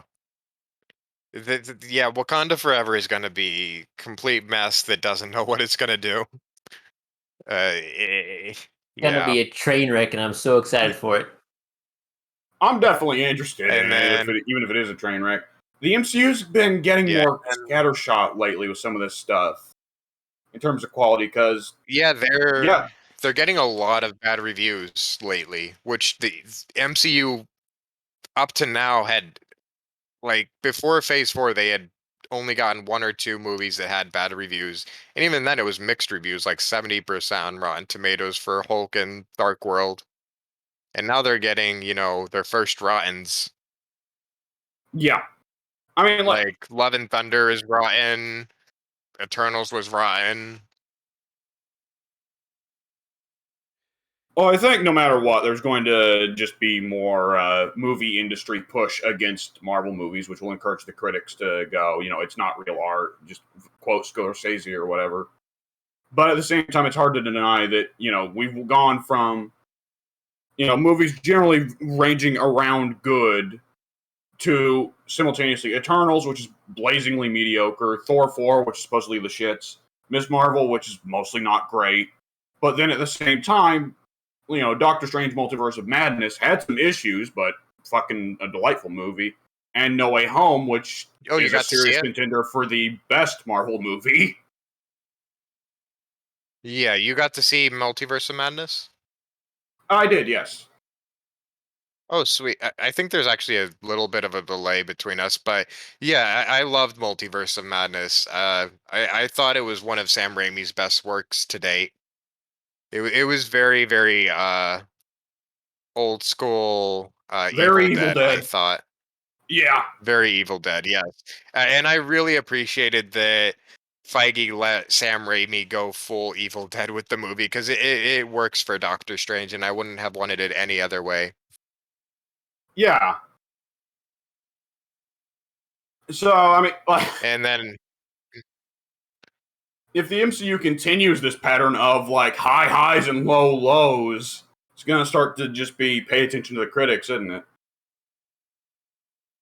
yeah, yeah. It really saddens me that Multiverse of Madness got panned by so many people, because it's one of my favorite movies in the MCU so far. Just because of the Well, fact that it did do something different. like I just said, like there's just going to be pushback, against the MCU as this stuff goes on and on and on, right? Right.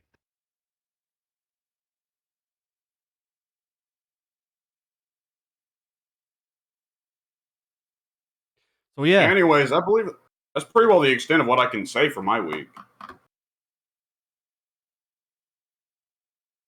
Did we get to Pink? yeah, we I started. know With it Pink. We started with started with Addy me. at the. No, Okay. we started with Okay. Pink, but you joined Because the yeah, I the middle jumped in when it line. was already back to Addy. Yeah. So I wasn't sure if Pink had gotten to say his week.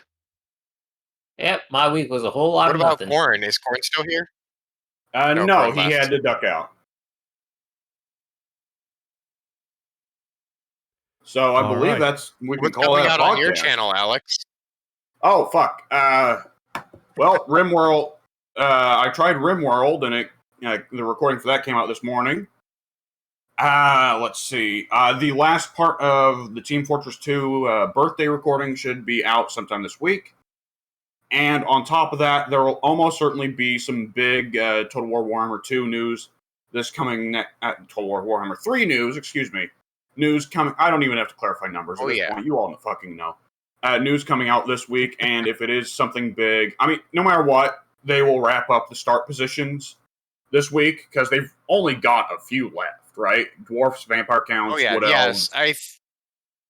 From what I heard, there should be about 9 lords who get moved left out of 25. Yeah, and So I can't 9 see out it. of 25 lords coming up will get moved. Well, and I think most of those are going to be compounded into the very end there. Like honestly, with the Wood Elves, I think the Wood Elves are going to be another unexciting reveal, kind of like Tomb Kings, where it's just like nobody moved because Wood Elves. Maybe Durthu, I could see moving them because he more or less has the same start position as Orion. But other than that, like Yeah, either Durthu or Orion are going to get moved for sure. Orion, I can't see moving because he's pretty well the king of Athaloran, so it makes sense for him to be in Athaloran. Whereas Durthu technically doesn't have any responsibilities; he can go anywhere. Yeah, but Durthu is actually tied to the Forest of Athaloran, whereas Orion in the lore has gone out on expeditions before. So lore-wise, Durthu I don't think really leaves Athaloran while Orion does.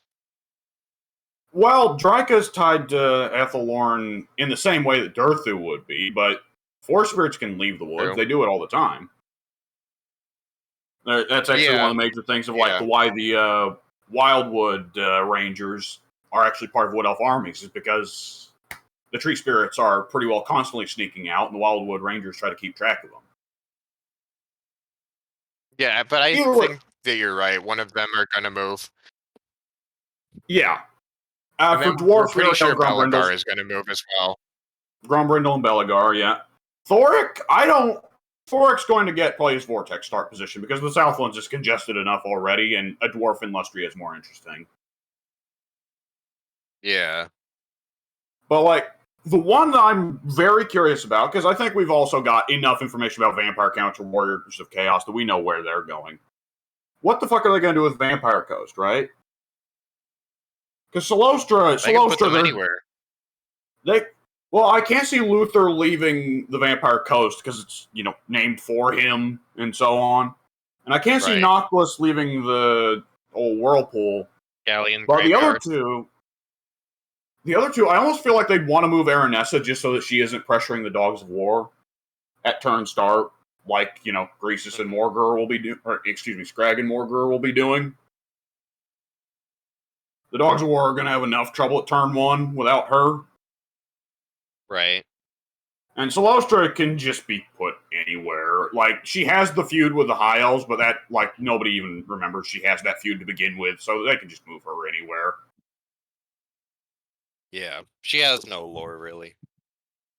Well, amusing. She actually has some degree more lore than several characters that actually did exist on the tabletop, honestly. Solostra definitely has more lore than Gorst, I'll tell you that, and Gorst was taken from tabletop. Gorst is just, my brothers are dead, I'm sad, and that's just lore. There you go. Like, Solostra at least, she's an opera singer. She wants revenge on the High Elves because she died at sea while sailing to meet the High Elves. She's connected to the dark version of Manon, Stromfels. Yada, yada, yada, Yeah, what other factions are there left? I mean, Vampire Celts, we know exactly where everyone's going to be. Manfred, it's ambiguous where exactly he will go, but we all have a pretty good idea. He'll be at the down to Africa.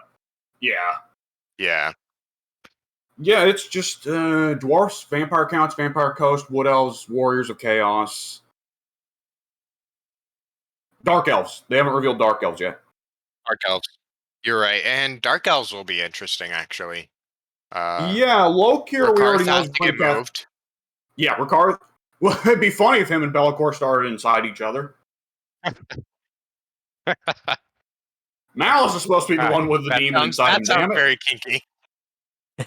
Hey, look, Malice already has a demon inside him. That'd just be the second Dark Elf. But yeah, I think Malice will get moved as well. Yeah, like honestly, Malekith is the only one that it's 100% guaranteed he's not fucking moving. But the other 5, honestly, like any of them could reasonably be moved. Yeah, exactly. Marathi. Well, I think Marathi will stay where she is, but Hellebrand, I think, will definitely move. The map, and like so much of the map is congested, and then you look at Nagaroth and it's like, oh, 3 dudes up there. That's gonna change. Yeah, Hellebrand is gonna get moved. I don't know where she'll get moved to because she needs to be on a coast facing Ulthuan, obviously, because of her mechanics. So my guess is she gets moved either to Lustria or probably more likely the Southlands. I cannot Next see her to getting like moved. Volkmar. I cannot see her getting moved. Like, I think she could get moved to Southlands by Volkmar, so that the Ulthuan has to deal with like a pincer attack from both sides. Like from the north side, you have Slaanesh, and then from the south side, then you would have Hellebron. Because her invading I don't. exactly where Slaanesh starts doesn't really work as well, you know? Well, she doesn't necessarily have to be at war with Nakari. Nakari, you can still pitch alliances with Nakari, but for my part, like, for one thing, she's in her actual lawful spot already. And we've seen, like, yes, she's close to Malekith, but, like, Kalida's super close to Cetra, and she's not moved. Gelt is super close to Karl Franz, and he's not moved. Mm-hmm. Like, I think they probably want Malekith. They want to have different campaign fields while still generally sticking as close to the lore as possible. And Malekith, I gets just busy. feel like, yeah, go ahead.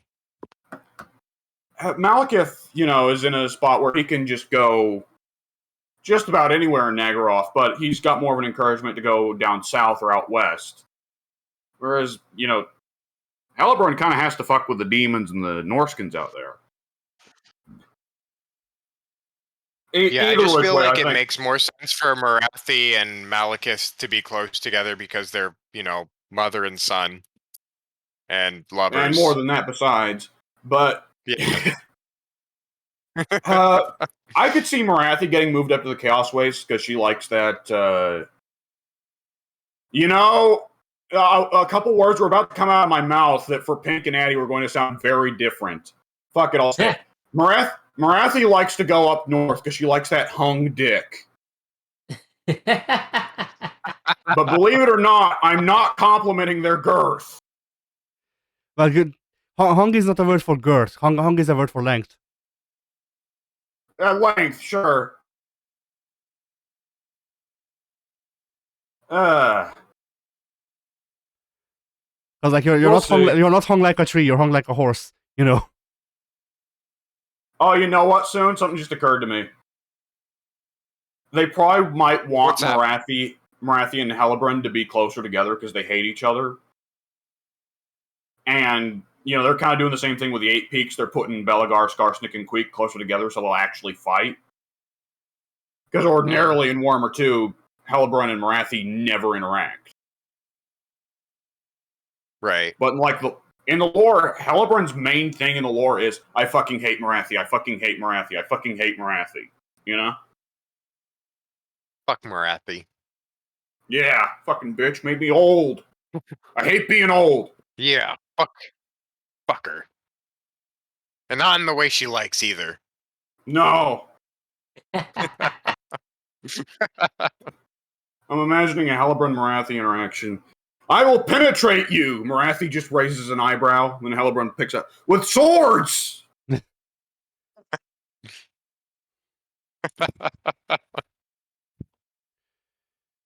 What is your so far? What is your favorite start? Based on what they've revealed, like what start that they've changed do you think that you would want to play most? If we just ignore new campaign mechanics, the Wars of Chaos overhaul, just in terms of that is an entirely different start position that makes that campaign sound so much more fun, I would have to absolutely say Alberic and Lustria. There's just something bizarre and Warhammery about a bunch of medieval French knights battling dinosaurs in the jungle. Yeah. And it's so different. Lewin, it's so much more of an aggressive campaign of fucking with the Lizardmen, whereas, Lewin and the Fey Enchantress both spend a lot of their campaign on the defensive, Right. I'm gonna say something real big Warhammery. I just killed a pimp who dressed like Santa Claus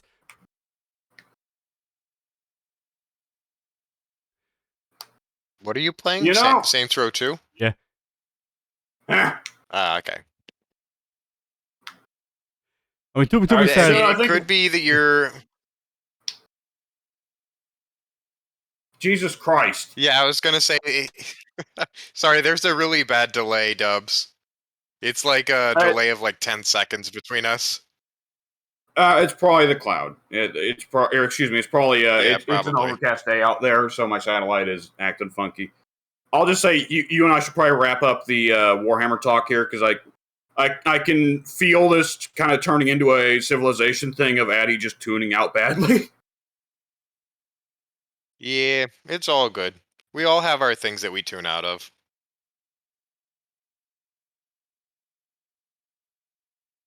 But yeah, we can just go ahead and wrap it. I have to get going anyway. I need to eat Sounds something. good. Yeah, same. Well, suppose we can call it a podcast then. I Addy, guess say that's it. bye. Say bye. Say bye. 1 second, I need to switch over to the right screen to end the podcast. You fool.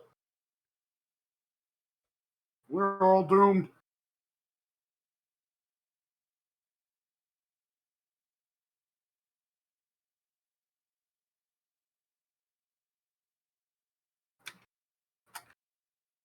Bye.